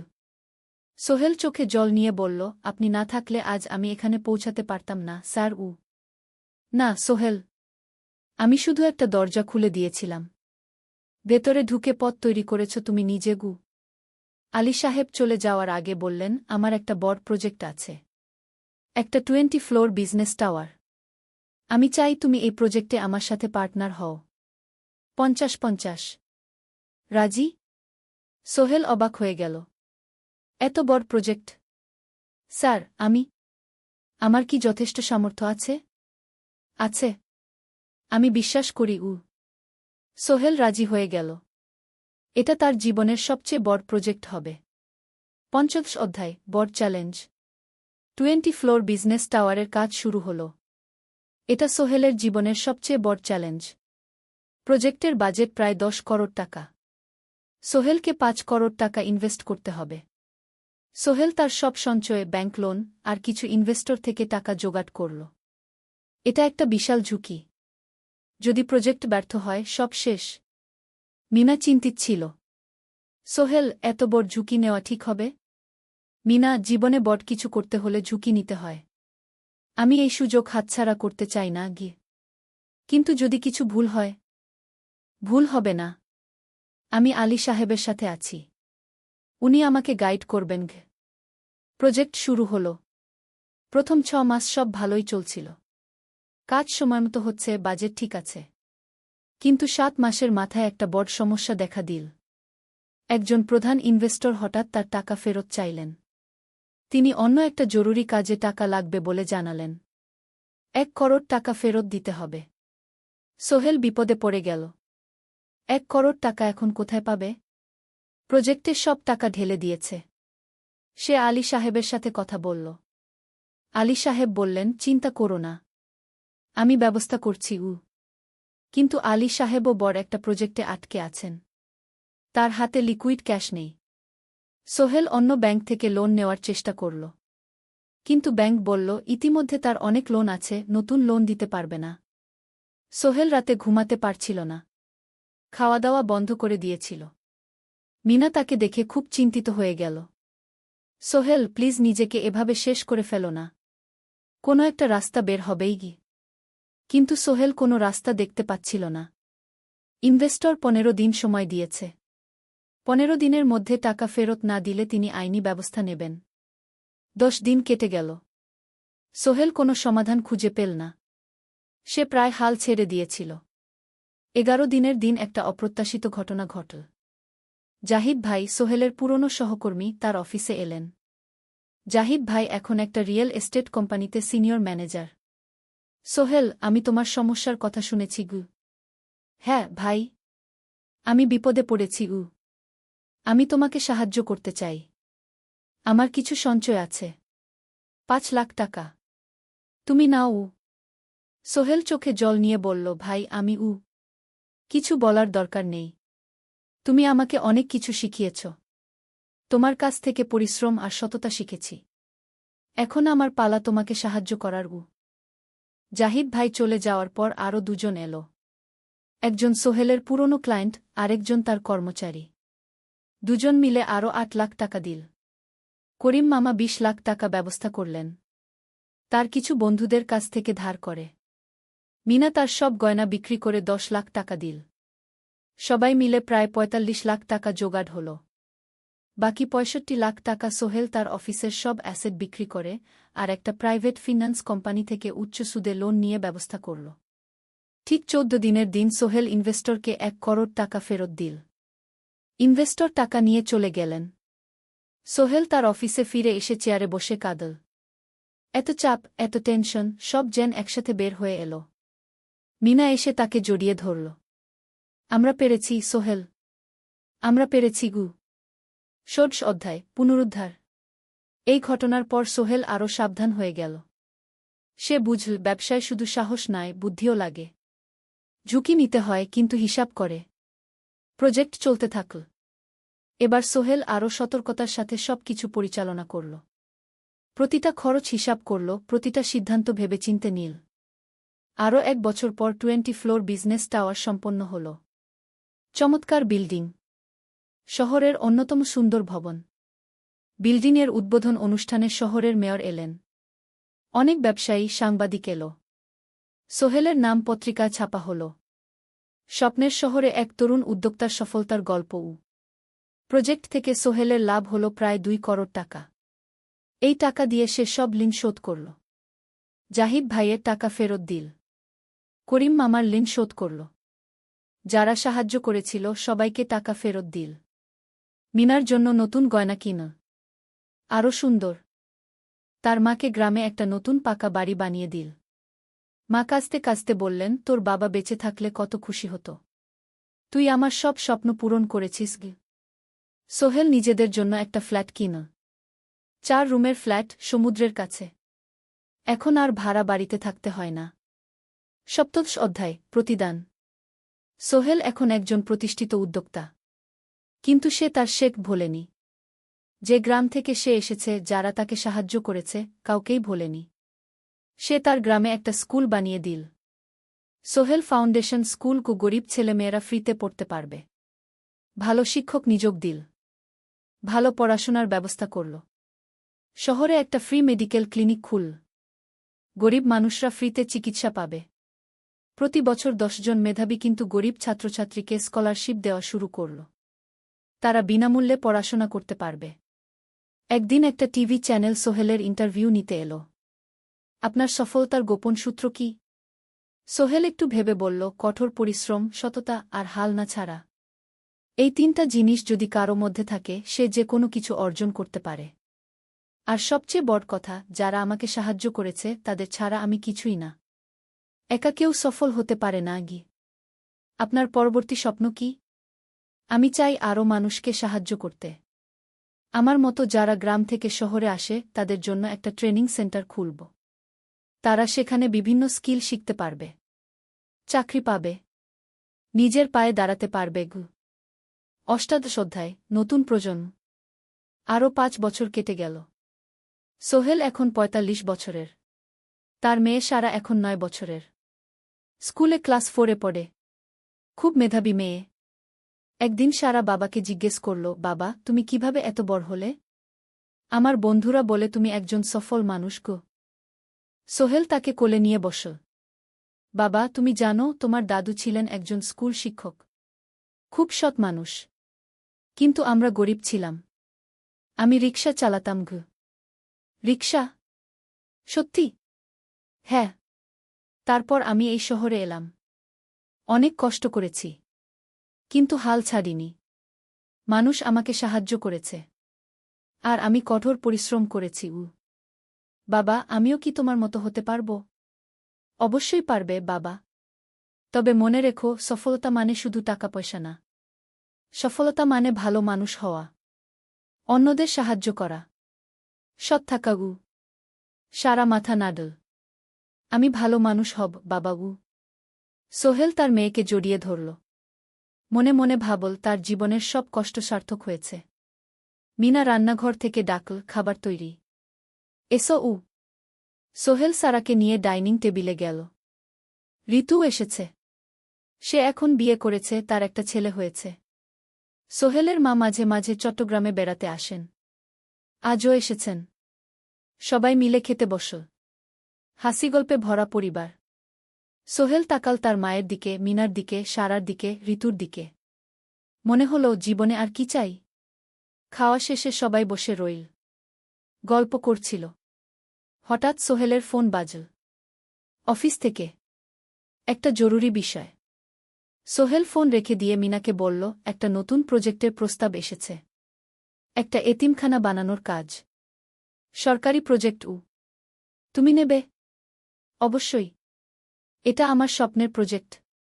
যেসব বাচ্চাদের বাবা মা নেই, তাদের জন্য একটা সুন্দর জায়গা। মিনা হাসল। তুমি কখনো বদলাও না। এখনো অন্যদের কথা ভাবো। এটাই তো জীবন মিনা। শুধু নিজের জন্য বাঁচলে কি হবে? 49 অধ্যায়, উত্তরাধিকার। 10 বছর আরও কেটে গেল।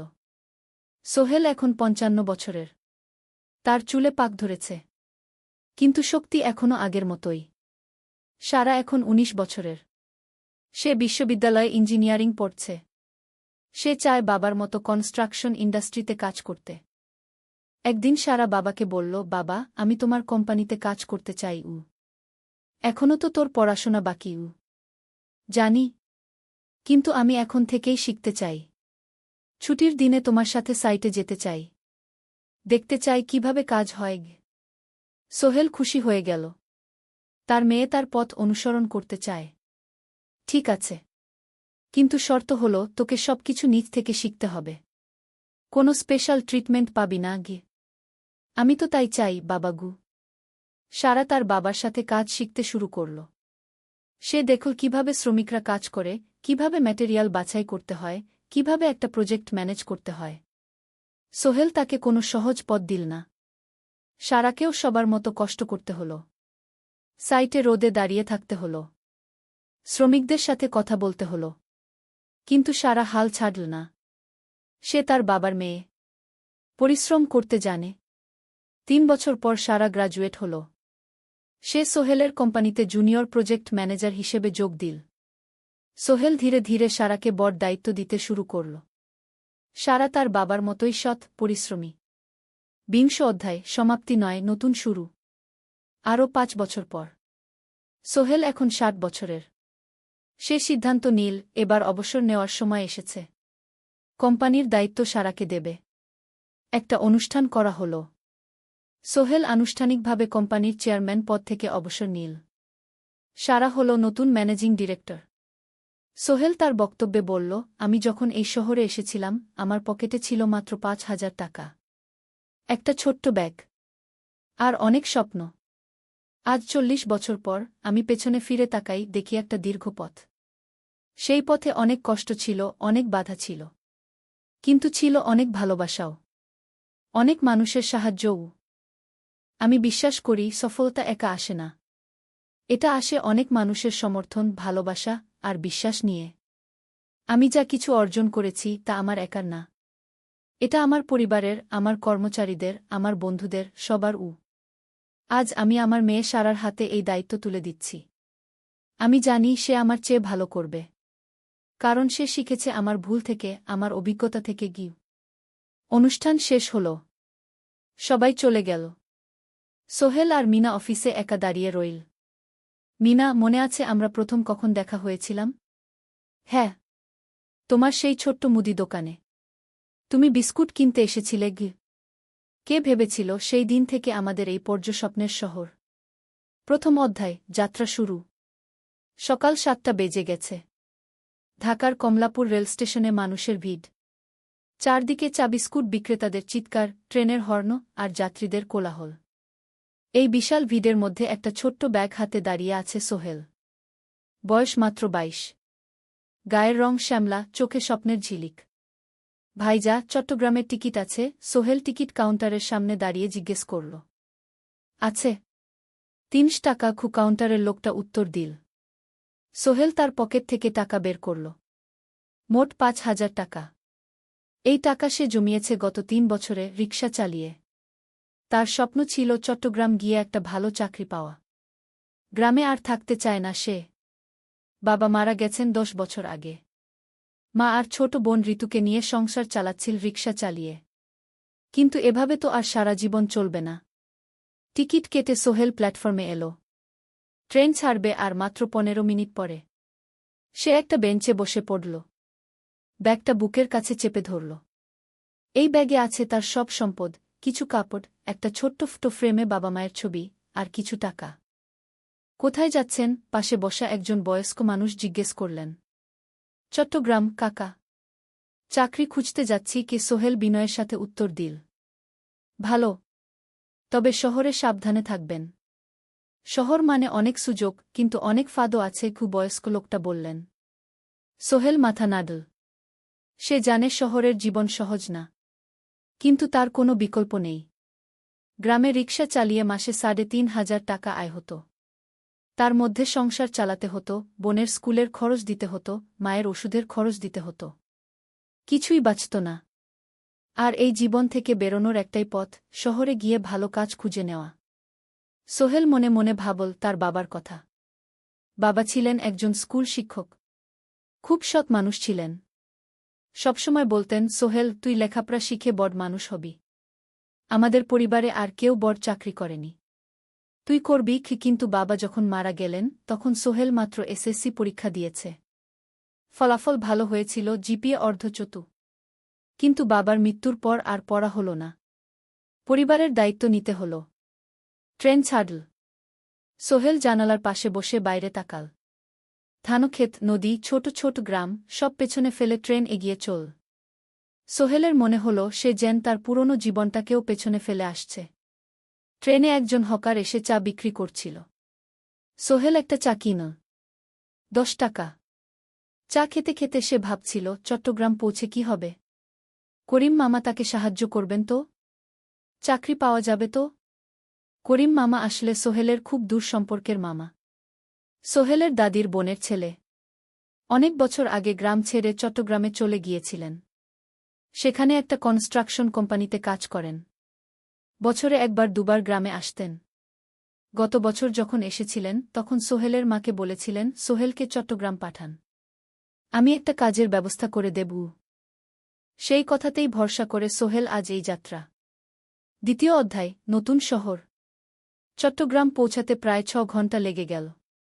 দুপুর 1টা বাজে। সোহেল স্টেশন থেকে বের হয়ে শহরের রাস্তায় দাঁড়াল। কি বিশাল শহর! এত গাড়ি, এত মানুষ। চারদিকে উঁচু উঁচু বিল্ডিং, দোকানপাট, মানুষের ভিড়। সোহেল কিছুক্ষণ দাঁড়িয়ে থাকল সব কিছু দেখতে দেখতে। তার মনে হচ্ছিল সে যেন অন্য কোনো পৃথিবীতে এসে পড়েছে।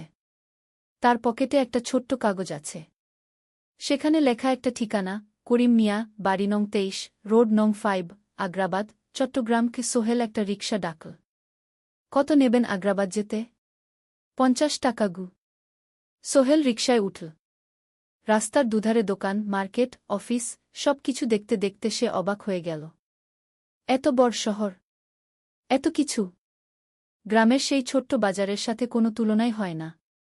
প্রায় আধা ঘণ্টা পর রিকশা একটা পুরনো বাড়ির সামনে থামল। 3 তলা বাড়ি, কিন্তু রং উঠে গেছে। সিঁড়ি দিয়ে উঠে 3য় তলায় করিম মামার ফ্ল্যাটে নক করল। দরজা খুলল এক মধ্যবয়সী মহিলা। কে? আসসালামু আলাইকুম আপা। আমি সোহেল। নোয়াখালীর গ্রাম থেকে এসেছি। করিম মামা বাড়িতে আছেন? মহিলা তাকে মাথা থেকে পা পর্যন্ত দেখল। করিম তো অফিসে গেছে। তুমি কে? কোথা থেকে এসেছ? সোহেল সব খুলে বলল। মহিলা তাকে ভেতরে ঢুকতে দিল। বসো। করিম সন্ধ্যায় ফিরবে গু। ফ্ল্যাটটা ছোট। 2টো রুম, একটা ছোট্ট রান্নাঘর আর একটা বাথরুম। কিন্তু সোহেলের কাছে খুব সুন্দর লাগল। গ্রামের সেই টিনের ঘরের চেয়ে তো অনেক ভালো। মহিলা তার নাম জানাল সালমা। করিম মামার স্ত্রী। তাদের 2টো ছেলে, একজন ক্লাস 8-এ পড়ে, আরেকজন ক্লাস 5-এ। খেয়েছ? সালমা আপা জিজ্ঞেস করল। না আপা গু। অপেক্ষা করো। ভাত আছে, মাছ আছে। খাও। সোহেল প্রথমে রাজি হতে চাইল না, কিন্তু খুব খিদে পেয়েছিল। সকাল থেকে শুধু একটা চা আর বিস্কুট খেয়েছে। খাওয়া দাওয়ার পর সোহেল বসে রইল। সালমা আপা তাকে গল্প করতে লাগল। তোমার মা কেমন আছেন? তোমার বোন? ভালো আছে আপা। মার একটু গেটে বাত আছে। ওষুধ খাচ্ছেন। বোন স্কুলে পড়ে কু। তুমি কি করতে চাও এখানে? চাকরি খুঁজছি আপা। যে কোনো কাজ করব। বাসায় মা আর বোনকে টাকা পাঠাতে হবে। সালমা আপা মাথা নাড়ল। করিম তোমার জন্য কিছু একটা করবে। সে ভালো মানুষ গ। সারাদিন অপেক্ষা করু সোহেল। সন্ধ্যা 6টায় করিম মামা ফিরলেন। 50-এর কাছাকাছি বয়স, কালো রঙের প্যান্ট শার্ট পরা, হাতে একটা ব্যাগ। আরে সোহেল, কবে এলি? করিম মামা খুশি হয়ে বললেন। আজ সকালে মামা গু। করিম মামা তাকে জড়িয়ে ধরলেন। অনেকদিন পর দেখলাম। কেমন আছিস? ভালো আছি মামা গি। ভালো করেছিস এসে। এখানে অনেক সুযোগ আছে। তোর জন্য একটা কাজের ব্যবস্থা করে দেব। তবে প্রথমে কয়েকদিন এখানে থাক। শহরটা একটু চিনে নে। তারপর কাজে যোগ দিবি। সোহেলের মনে আসার আলো জ্বল। সে ভাবল হয়তো তার ভাগ্য এবার পাল্টাবে। 3য় অধ্যায়, প্রথম চাকরি। 1 সপ্তাহ পরে করিম মামা সোহেলকে তার কোম্পানিতে নিয়ে গেলেন। কোম্পানির নাম আলামিন কনস্ট্রাকশন। অফিসটা শহরের কেন্দ্রে 5 তলা একটা বিল্ডিংয়ের দোতলায়। মালিক আলী সাহেব। 50-এর কাছাকাছি বয়স, মোটা চেহারা, চোখে সোনার ফ্রেমের চশমা। বড়লোক মানুষ, কিন্তু খুব কড়া।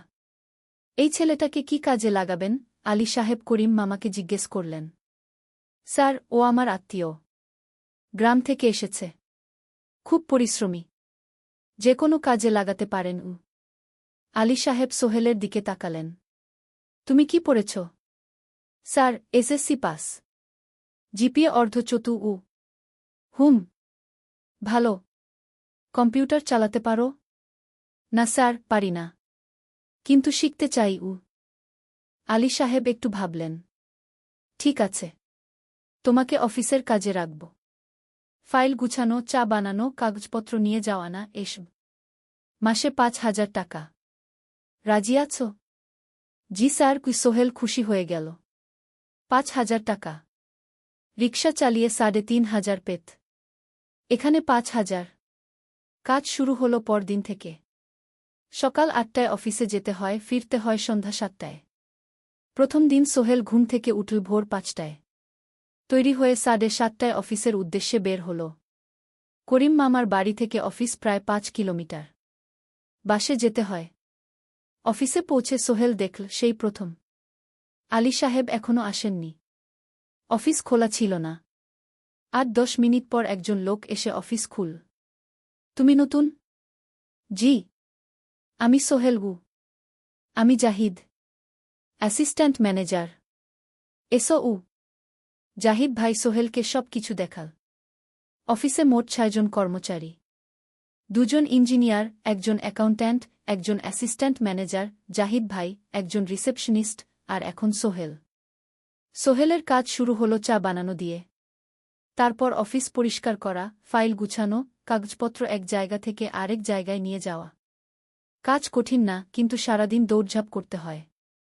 দুপুরে খাবারের জন্য আধা ঘন্টা বিরতি।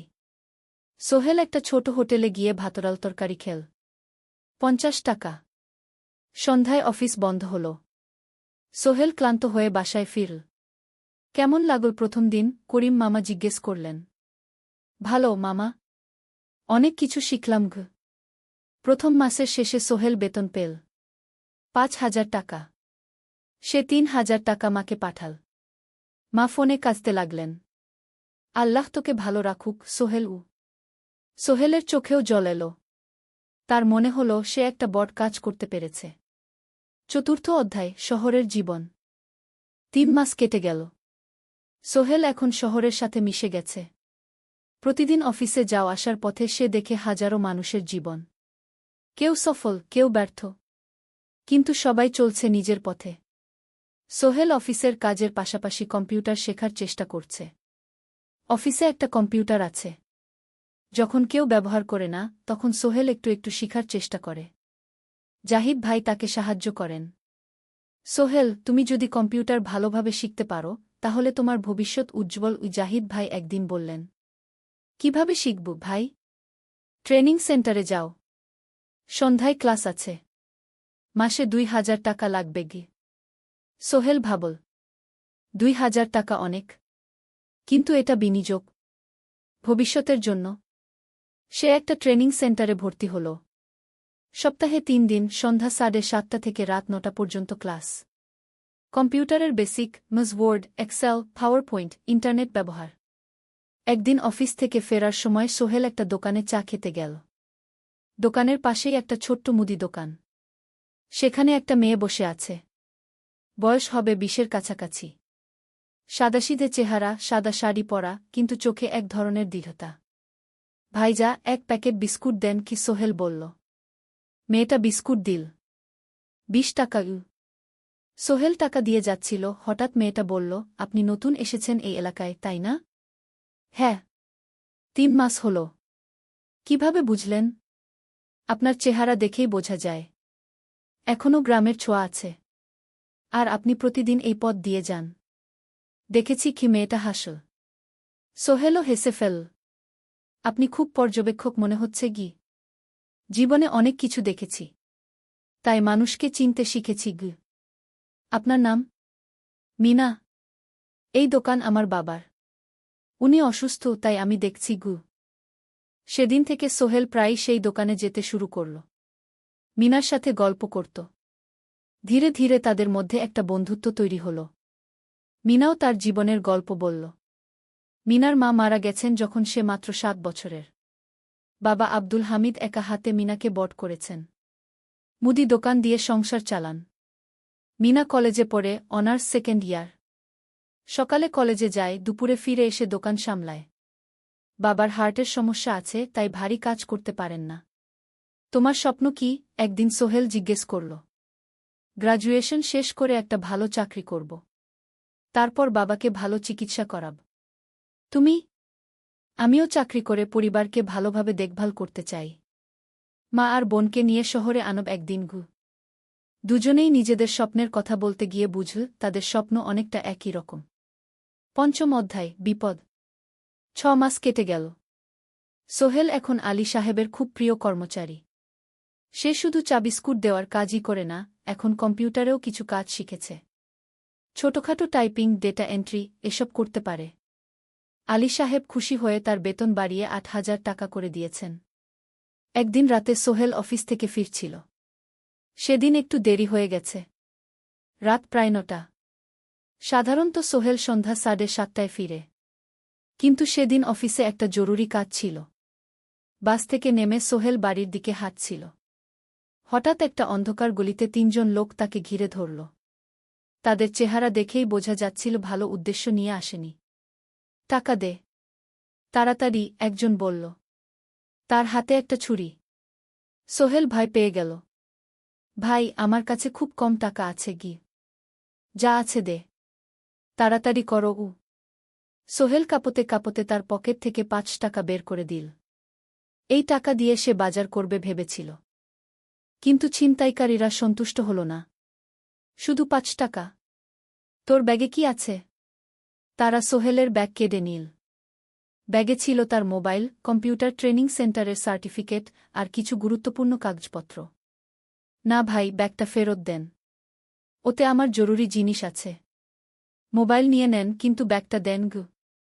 কিন্তু ওরা শুনল না। একজন সোহেলকে জোরে ধাক্কা দিল। সোহেল পড়ে গেল। মাথা রাস্তার কংক্রিটে ধাক্কা লেগে গেল। রক্ত বের হল। 3 জন দৌড়ে পালিয়ে গেল। কিছুক্ষণ সোহেল অজ্ঞান হয়ে পড়ে রইল। তারপর ধীরে ধীরে জ্ঞান ফিরল। মাথায় প্রচণ্ড ব্যথা। সে উঠে দাঁড়ানোর চেষ্টা করল, কিন্তু মাথা ঘুরছিল। কোনোমতে একটা দেয়াল ধরে দাঁড়াল। একজন পথচারী তাকে দেখে থামল। কি হয়েছে ভাই? ছিনতাই হয়েছে গি? এসো, আমি তোমাকে হাসপাতালে নিয়ে যাই। কিন্তু সোহেল রাজি হল না। না, ঠিক আছি, বাড়ি যেতে পারব।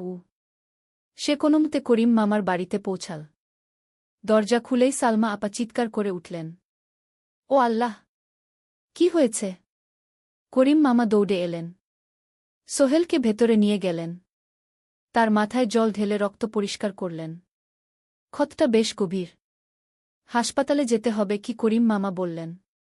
তারা একটা অটোরিকশা নিয়ে নিকটস্থ হাসপাতালে গেলেন। ডাক্তার সোহেলের মাথায় 3টা সেলাই দিলেন। বলল, 1 সপ্তাহ বিশ্রাম নিতে হবে। কোনো ভারী কাজ করা যাবে না। হাসপাতাল থেকে ফিরে সোহেল শুয়ে রইল। তার মনে হচ্ছিল সবকিছু শেষ হয়ে গেছে। মোবাইল চলে গেছে, গুরুত্বপূর্ণ কাগজপত্র চলে গেছে। এখন 1 সপ্তাহ অফিস করতে পারবে না। পরদিন সকালে করিম মামা আলী সাহেবকে ফোন করে সব জানালেন। আলী সাহেব বললেন, ঠিক আছে, সোহেল ভালো হয়ে এলে আসবে, চিন্তার কিছু নেই গি। মিনা যখন এই খবর শুনল, সে সন্ধ্যায় সোহেলকে দেখতে এলো করিম মামার বাড়িতে। সাথে এনেছিল কিছু ফল। কি হয়েছিল? মিনা চিন্তিত গলায় জিজ্ঞেস করল। সোহেল সব বলল। মিনা রেগে গেল। এই শহরে এখন অনেক অপরাধ বেড়ে গেছে। পুলিশ কিছু করে না। তুমি পুলিশে রিপোর্ট করেছ? না। লাভ নেই। তবুও করা উচিত। তোমার মোবাইলটা হয়তো খুঁজে পাওয়া যাবে গি। করিম মামা সোহেলকে নিয়ে পুলিশ স্টেশনে গেলেন। জেনারেল ডায়েরি করলেন। কিন্তু পুলিশ খুব একটা আশা দিল না। দেখি কিছু করা যায় কিনা গু। সোহেল বুঝল মোবাইল আর ফিরবে না। সেই 1 সপ্তাহ সোহেলের জীবনের সবচেয়ে কঠিন সময় ছিল। সে শুধু শারীরিকভাবেই ক্ষতিগ্রস্ত হয়নি, মানসিকভাবেও ভেঙে পড়েছিল। প্রতিরাতে দুঃস্বপ্ন দেখত। সেই 3 জন ছিনতাইকারীর মুখ ভুলতে পারছিল না। মিনা প্রায় প্রতিদিন আসত। তাকে সাহস দিত। তুমি হাল ছেড়ো না সোহেল। জীবনে এরকম খারাপ সময় আসে। কিন্তু এটা কাটিয়ে ওঠাই হলো আসল বীরত্ব। সোহেলের মা গ্রাম থেকে ফোন করতেন। করিম মামার মোবাইল থেকে। তুই ভালো আছিস তো? সোহেল মাকে সব সত্যি বলেনি। শুধু বলেছে, হ্যাঁ মা, ভালো আছি। একটু জ্বর হয়েছিল। এখন ভালো। 1 সপ্তাহ পর সোহেল আবার অফিসে গেল। আলী সাহেব তাকে দেখে খুশি হলেন। কেমন আছো? ভালো আছি স্যার। ঠিক আছে। তবে প্রথম কয়েকদিন হালকা কাজ করবে সোহেল আবার কাজে মন দিল। কিন্তু একটা জিনিস তাকে খুব কষ্ট দিচ্ছিল, তার মোবাইল নেই। মায়ের সাথে কথা বলতে পারছে না নিয়মিত। করিম মামার মোবাইল চাইতে সংকোচ লাগে। একদিন জাহিদ ভাই তাকে ডাকলেন। সোহেল, আমার একটা পুরনো মোবাইল আছে, তুমি ব্যবহার করো? না ভাই, আমি নাও, আমার কাজে লাগছে না, তুমি রাখো সোহেল কৃতজ্ঞতায় প্রায় কেঁদে ফেল। ধন্যবাদ ভাই মোবাইল পেয়ে সোহেল প্রথমেই মাকে ফোন করল। মা খুব খুশি হলেন। এতদিন ফোন করিসনি কেন? মা, মোবাইলটা নষ্ট হয়ে গিয়েছিল, নতুন নিয়েছি মায়ের গলায় স্বস্তি ফুটে উঠল। ষষ্ঠ অধ্যায়, নতুন সুযোগ। আরও 3 মাস কেটে গেল। সোহেল পুরোপুরি সুস্থ হয়ে গেছে। তার জীবন আবার স্বাভাবিক হয়ে এসেছে। সে এখন কম্পিউটার ট্রেনিং শেষ করেছে, সার্টিফিকেট পেয়েছে। কিন্তু একটা ঘটনা তার জীবনে বড় পরিবর্তন নিয়ে এলো। একদিন সকালে আলী সাহেব তাকে ডাকলেন। সোহেল, বসো সোহেল বস। মনে একটু ভয় লাগছিল। আলী সাহেব কি তাকে বকবেন? সোহেল, তুমি তো এখন কম্পিউটার চালাতে পারো? জি স্যার, একটু একটু শিখেছি ভালো, আমি তোমার কাজ দেখছি, তুমি খুব পরিশ্রমী আর সৎ। আমাদের কোম্পানিতে এরকম মানুষের দরকার সোহেল কিছু বুঝতে পারছিল না। আমি তোমাকে একটা সুযোগ দিতে চাই। আমাদের কোম্পানি একটা ট্রেনিং প্রোগ্রাম চালু করছে নতুন কর্মচারীদের জন্য। 6 মাসের কোর্স। কম্পিউটার অ্যাকাউন্টিং, ভবন নির্মাণের হিসাব নিকাশ, প্রজেক্ট ম্যানেজমেন্ট সব শিখবে। কোম্পানি সব খরচ দেবে। ট্রেনিংয়ের সময় তোমার বেতনও চলবে। রাজি আছো? সোহেল বিশ্বাস করতে পারছিল না। স্যার, সত্যি? আমাকে এত বড় সুযোগ দিচ্ছেন? হ্যাঁ। তুমি ভালো ছেলে, পরিশ্রমী। আমি তোমাকে এগিয়ে দিতে চাই। ভবিষ্যতে তুমি এই কোম্পানির একজন গুরুত্বপূর্ণ কর্মচারী হবে সোহেল কৃতজ্ঞতায় প্রায় কেঁদে ফেল। ধন্যবাদ স্যার, আমি কঠোর পরিশ্রম করব আমি জানি সেদিন সন্ধ্যায় সোহেল মিনার দোকানে গেল। মিনাকে খবরটা দিল। মিনা খুব খুশি হল। তার চোখে জল এসে গেল। তুমি পারবে সোহেল, আমি জানি সোহেল তার মা আর বোনকেও ফোন করে খবরটা দিল। মা কাঁদতে লাগলেন। তোর বাবা বেঁচে থাকলে কত খুশি হতো। ট্রেনিং শুরু হলো পরের মাস থেকে। প্রতিদিন সকালে 3 ঘন্টা ক্লাস, তারপর বাকি সময় অফিসের কাজ। ক্লাসে 5 জন নতুন কর্মচারী। সবাই তরুণ, উৎসাহী।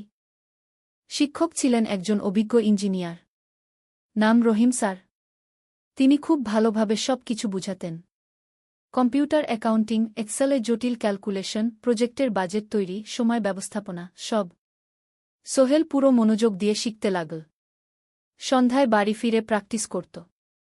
করিম মামার ছেলের কাছ থেকে একটা ল্যাপটপ ধার নিত কখনো কখনো। 6 মাস পরে ট্রেনিং শেষ হল। সবাই সার্টিফিকেট পেল। আলী সাহেব একটা অনুষ্ঠান করলেন।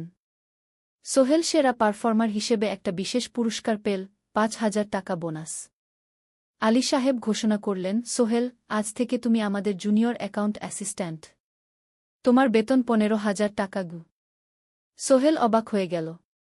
8,000 থেকে 15,000, প্রায় দ্বিগুণ। সেদিন রাতে সোহেল ঘুমাতেই পারল না। খুশিতে, উত্তেজনায় তার চোখে ঘুম নেই। সে ভাবল তার জীবন কিভাবে বদলে যাচ্ছে। 2 বছর আগে যে রিকশা চালাত, আজ সে একটা নামকরা কোম্পানির অ্যাকাউন্ট অ্যাসিস্ট্যান্ট। 7ম অধ্যায়, প্রেম ও প্রস্তাব। 1.5 বছর হয়ে গেল সোহেলের চট্টগ্রাম আসার। সে এখন একজন সফল যুবক। তার মা গ্রামে খুব খুশি। প্রতি মাসে সোহেল 10,000 টাকা পাঠায়। ছোট বোন ঋতু এখন কলেজে ভর্তি হয়েছে সোহেলের পাঠানো টাকায়। মায়ের চিকিৎসাও ভালোভাবে হচ্ছে। মিনার সাথে সোহেলের সম্পর্ক এখন আর শুধু বন্ধুত্ব নয়। দুজন দুজনকে ভালোবাসে। কিন্তু কেউ কাউকে সরাসরি বলার সাহস পায়নি। প্রতিদিন দেখা হয়, গল্প হয়, কিন্তু সেই একটা কথা বলা হয়ে ওঠে না। একদিন শুক্রবার ছুটির দিন। সোহেল মিনাকে বলল, আজ কি একটু ঘুরতে যাবে? কোথায়? পতেঙ্গা বিচ। তুমি কি কখনো গেছ? না। কিন্তু আমার দোকান শুক্রবার তোমার বাবা সামলাবে গু। মিনা রাজি হয়ে গেল। দুপুরে দুজনে বাস নিয়ে পতেঙ্গা গেল। সমুদ্র দেখে মিনা অবাক হয়ে গেল। কি সুন্দর! দুজনে বালিতে বসল। ঢেউয়ের শব্দ শুনতে শুনতে গল্প করছিল। হঠাৎ সোহেল বলল, মিনা, তোমার সাথে কিছু বলার ছিল। বলো। সোহেল একটা লম্বা শ্বাস নিল। তুমি জানো আমি তোমাকে ভালোবাসি। মিনা হাসল। তার চোখ ভিজে গেল। জানি। আমিও তোমাকে ভালোবাসি সোহেল। সোহেল অবাক হয়ে গেল। সত্যি? হ্যাঁ। অনেকদিন ধরেই জানি। তুমি আমার জীবনে এসে সব কিছু বদলে দিয়েছ। তোমার সাথে থাকলে আমার মনে হয় আমি যে কোনো কিছু করতে পারব। দুজনে কিছুক্ষণ চুপ করে বসে রইল। সমুদ্রের ঢেউ এসে পায়ে লাগছিল। সূর্য পশ্চিমে ঢলে পড়ছে। আকাশ লালকুমলা হয়ে গেছে। কিন্তু আমার বাবার সাথে কথা বলতে হবে কি? মিনা বলল। আমি তৈরি। যখন বলবে তখন বলব। পরের সপ্তাহে সোহেল মিনার বাবার সাথে কথা বলল। আব্দুল হামিদ সাহেব প্রথমে একটু দ্বিধা করলেন। তুমি কোনো পরিবারের ছেলে? তোমার বাবা কি করতেন? সোহেল সব সত্যি বলল। তার বাবা ছিলেন স্কুল শিক্ষক। মারা গেছেন 10 বছর আগে। মা গ্রামে থাকেন। ছোট বোন কলেজে পড়ে। তুমি নিজে কি করো? আমি আলামিন কনস্ট্রাকশন কোম্পানিতে জুনিয়র অ্যাকাউন্ট অ্যাসিস্ট্যান্ট। মাসে 15,000 টাকা বেতন। আব্দুল হামিদ সাহেব ভাবলেন। তারপর বললেন, দেখো মিনা আমার একমাত্র সন্তান। তার মা নেই। আমি একা তাকে বড় করেছি। আমি চাই মিনা একজন ভালো ছেলের সাথে বিয়ে হোক। তুমি দেখতে ভালো ছেলে মনে হচ্ছে। কিন্তু আমাকে তোমার মায়ের সাথে দেখা করতে হবে। তোমার পরিবারকে জানতে হবে। জি আঙ্কেল। আমি ব্যবস্থা করছি। সোহেল খুশিতে আটখানা। সে সেদিন রাতেই তার মাকে ফোন করল। মাকে সব বলল। মা প্রথমে অবাক হলেন। তারপর খুশি হলেন। মিনা মেয়েটা কেমন? খুব ভালো মা। তুমি দেখলে পছন্দ করবে। ঠিক আছে। আমি আর ঋতু আসছি চট্টগ্রাম। 2 সপ্তাহ পর সোহেলের মা আর বোন চট্টগ্রাম এলো। সোহেল তাদের নিয়ে মিনার বাড়িতে গেল। 2 পরিবার একসাথে বসল। মিনার বাবা সোহেলের মাকে দেখে খুশি হলেন। সোহেলের মা সহজ সরল ভদ্রমহিলা। আপনার ছেলে খুব ভালো। মিনা তাকে পছন্দ করে। আমিও রাজি। আব্দুল হামিদ সাহেব বললেন। আমার সোহেল সৎ ছেলে। মিনাকে খুব ভালোবাসে। আমি জানি ও মিনাকে সুখে রাখবে। কি? সোহেলের মা বললেন। বিয়ের তারিখ ঠিক হল 3 মাস পর। এই 3 মাসে সোহেল যথেষ্ট টাকা জমাবে। বিয়ে হবে সাদামাটা কিন্তু সুন্দর। 8ম অধ্যায়, নতুন পথ। 3 মাস কেটে গেল দ্রুত। সোহেল প্রতিদিন কঠোর পরিশ্রম করছিল। অফিসে তার কাজের প্রশংসা হচ্ছে। আলী সাহেব তাকে এখন ছোটখাটো প্রজেক্টের হিসাব দেখতে দিচ্ছেন। সোহেল তার সঞ্চিত টাকা দিয়ে বিয়ের আয়োজন করল। বিয়ে হল মিনার বাড়ির কাছের একটা কমিউনিটি সেন্টারে। খুব বেশি লোক আসেনি। 2 পরিবারের আত্মীয় স্বজন আর অফিসের কয়েকজন সহকর্মী। কিন্তু অনুষ্ঠান ছিল খুব সুন্দর। সোহেল যখন মিনাকে বিয়ের পোশাকে দেখল, তার মনে হল পৃথিবীর সবচেয়ে সুন্দর মেয়ে সে। লাল শাড়ি পরা, মুখে হালকা মেকআপ, কিন্তু তার স্বাভাবিক সৌন্দর্য ছিল আসল। বিয়ের পর সোহেল একটা ছোট্ট ফ্ল্যাট ভাড়া নিল। 2 রুমের ফ্ল্যাট, মাসে ভাড়া 5,000 টাকা। মিনা এখনও তার পড়াশোনা চালিয়ে যাচ্ছে। আরও 1 বছর বাকি গ্র্যাজুয়েশন শেষ হতে। সোহেলের মা আর বোন গ্রামে ফিরে গেল। মা বলে গেলেন, সোহেল, মিনাকে ভালো রাখিস। মেয়েরা অনেক ত্যাগ করে সংসার করতে। জানি মা। নতুন জীবন শুরু হল। সোহেল সকালে অফিসে যায়, সন্ধ্যায় ফেরে। মিনা সকালে কলেজে যায়, দুপুরে ফিরে রান্না করে, ঘর গোছায়। সন্ধ্যায় দুজনে একসাথে বসে পড়াশোনা করে, গল্প করে, টিভি দেখে। জীবন সুন্দর ছিল। কিন্তু চ্যালেঞ্জও ছিল। মাসিক খরচ, ভাড়া 5,000, বাজার 3,000, বিদ্যুৎ গ্যাস 1,000, মায়ের জন্য 5,000, মিনার কলেজের খরচ 1,200। মোট প্রায় 14,000 টাকা। বাঁচত মাত্র 1,000 খানেক। কিন্তু সোহেল হাল ছাড়ল না। সে সন্ধ্যায় একটা কম্পিউটার ট্রেনিং সেন্টারে পার্ট টাইম পড়ানো শুরু করল। সপ্তাহে 3 দিন 2 ঘন্টা করে। এতে মাসে আরও ৩,০০০ টাকা আসতে লাগল। মিনাও বসে থাকল না। সে বাড়িতে বসে কয়েকজন স্কুলের ছাত্রছাত্রীকে টিউশন পড়াতে শুরু করল। মাসে ২,০০০ টাকা আয়। এভাবে কেটে গেল ৬ মাস। দুজন মিলে পরিবার চালাচ্ছে, স্বপ্ন দেখছে। একদিন সোহেল বলল, মিনা, আমি একটা নতুন স্বপ্ন দেখছি গু। কি? আমি নিজে একটা ছোট্ট কনস্ট্রাকশন কোম্পানি খুলতে চাই। ছোট ছোট প্রজেক্ট নেব। বাড়ি মেরামত, ছোট বিল্ডিং বানানো, এসব। তোমার কি যথেষ্ট অভিজ্ঞতা আছে? আছে। আমি ২ বছর ধরে এই কাজের সাথে জড়িত। অনেক কিছু শিখেছি। আর আলী সাহেবও আমাকে সাহায্য করবেন গু। কিন্তু টাকা কোথায়? কোম্পানি খুলতে তো অনেক টাকা লাগবে গি। আমি জমাচ্ছি। আরও ১ বছর কাজ করব। তারপর চেষ্টা করব। মিনা তাকে সমর্থন দিল। তুমি পারবে। তোমার মধ্যে সেই শক্তি আছে গি। নবম অধ্যায়, চ্যালেঞ্জের সময়। কিন্তু ভাগ্য সবসময় অনুকূলে থাকে না। সোহেল যখন স্বপ্ন দেখছিল নিজের কোম্পানি খোলার, তখনই একটা বড় সমস্যা এলো। আলী সাহেবের কোম্পানি একটা বড় প্রজেক্ট পেয়েছিল। একটা ১০তলা বিল্ডিং বানানোর কাজ। কিন্তু প্রজেক্টের প্রধান ইনভেস্টর হঠাৎ পালিয়ে গেল। তিনি কোম্পানির কাছ থেকে প্রায় ৫০ লাখ টাকা নিয়ে গেছেন, কিন্তু কাজ শেষ হয়নি। কোম্পানি বড় ক্ষতির মুখে পড়ল। আলী সাহেব অনেক কর্মচারীকে ছাঁটাই করতে বাধ্য হলেন। প্রায় ১০ জনকে চাকরি থেকে বাদ দিলেন। বাকিদের বেতন কমাতে হল। সোহেলকে আলী সাহেব ডেকে বললেন, সোহেল, আমি তোমাকে রাখতে চাই। তুমি বিশ্বস্ত কর্মচারী। কিন্তু তোমার বেতন কমাতে হবে। ১৫,০০০ থেকে ১০,০০০। সোহেল মনে মনে চিন্তায় পড়ে গেল। ১০,০০০ টাকায় সংসার চলবে কিভাবে? মায়ের খরচ, ভাড়া, বাজার সব মিলিয়ে তো ১৪,০০০ টাকা লাগে। কিন্তু সে কিছু বলল না। ঠিক আছে স্যার। বাড়ি ফিরে সোহেল মিনাকে সব বলল। মিনা চিন্তিত হয়ে গেল। এখন কি হবে? চিন্তা করো না। আমি পার্ট টাইম টিউশনির সময় বাড়াব। আর তুমিও বেশি করে টিউশন নাও। কিন্তু আমার তো পড়াশোনাও আছে গি। জানি। কিন্তু এখন এটাই করতে হবে গু। সোহেল সন্ধ্যায় আরও ২টো জায়গায় পার্ট টাইম কাজ খুঁজল। একটা দোকানের সন্ধ্যায় হিসাব দেখার কাজ পেল। মাসে ২,০০০ টাকা। আরেকটা জায়গায় সপ্তাহান্তে কম্পিউটার রিপেয়ারের কাজ পেল। মাসে ১,৫০০ টাকা। মিনাও ৩ জন নতুন স্টুডেন্ট নিল টিউশনে। তার আয় বাড়ল ২,০০০ থেকে ৩,৫০০। কঠিন সময় ছিল। সোহেল সকাল ৮টায় অফিসে যেত, সন্ধ্যা ৬টায় ফিরত। তারপর একটু বিশ্রাম নিয়ে ৭:৩০ বের হতো পার্ট টাইম কাজে। রাত ১০টায় বাড়ি ফিরত। রবি সোমবার কম্পিউটার রিপেয়ারের কাজ। মিনাও সকালে কলেজে যেত, দুপুরে ফিরে রান্না করত, তারপর বিকেলে টিউশন পড়াত। রাতে খাওয়া দাওয়ার পর পড়াশোনা করত। দুজনেরই শরীর খারাপ হতে শুরু করল। সোহেল একদিন অফিসে অজ্ঞান হয়ে পড়ে গেল। ডাক্তার দেখাতে নিয়ে গেল। ডাক্তার বলল, অতিরিক্ত পরিশ্রম। শরীরে পুষ্টির অভাব। ঠিকমতো খাচ্ছেন না মনে হচ্ছে গি। সত্যি কথা, খরচ বাঁচাতে সোহেল আর মিনা অনেক সময় কম খেত। মাংস মাছ কিনত সপ্তাহে একদিন। বাকি সময় শাকসবজি, ডাল। মিনা সোহেলকে বলল, আর নয় সোহেল। তুমি এভাবে নিজেকে শেষ করে ফেলছ।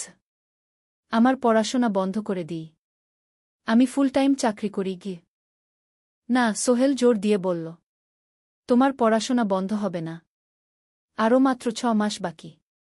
তুমি গ্রাজুয়েট হবেই গু। কিন্তু তুমি। আমি ঠিক হয়ে যাব। চিন্তা করো না গে। কিন্তু পরিস্থিতি আরও খারাপ হলো যখন সোহেলের মায়ের অসুখ হল। হার্টের সমস্যা। হাসপাতালে ভর্তি করতে হল। খরচ ৫০,০০০ টাকা। সোহেলের হাতে এত টাকা কোথায়? সে করিম মামার কাছে ধার চাইল। করিম মামা ২০,০০০ টাকা দিলেন। বাকি ৩০,০০০ টাকা সোহেল একটা এনজিও থেকে ঋণ নিল। সুদের হার মাসে ২%। মায়ের চিকিৎসা হল। তিনি সুস্থ হয়ে গেলেন। কিন্তু সোহেল এখন ঋণের বোঝায় পড়ে গেল। প্রতি মাসে ৩,০০০ টাকা করে কিস্তি দিতে হবে। সেই রাতে সোহেল আর মিনা বিছানায় শুয়ে কথা বলছিল। সোহেল বলল, মিনা, আমি মনে হয় ভুল করেছি। শহরে এসে বিয়ে করে তোমাকে কষ্টে ফেলেছি গু। মিনা তার হাত ধরল। না সোহেল, তুমি ভুল করনি। জীবনে এরকম খারাপ সময় আসে, কিন্তু এটা কাটিয়ে ওঠাই হলো আসল শক্তি। আমরা একসাথে আছি, একসাথে থাকব, সবকিছু ঠিক হয়ে যাবে। মিনার কথায় সোহেল একটু সাহস পেল। হ্যাঁ, হাল ছাড়া যাবে না। 10ম অধ্যায়, আলোর দিকে। 3 মাস পরে পরিস্থিতি একটু ভালো হতে শুরু করল।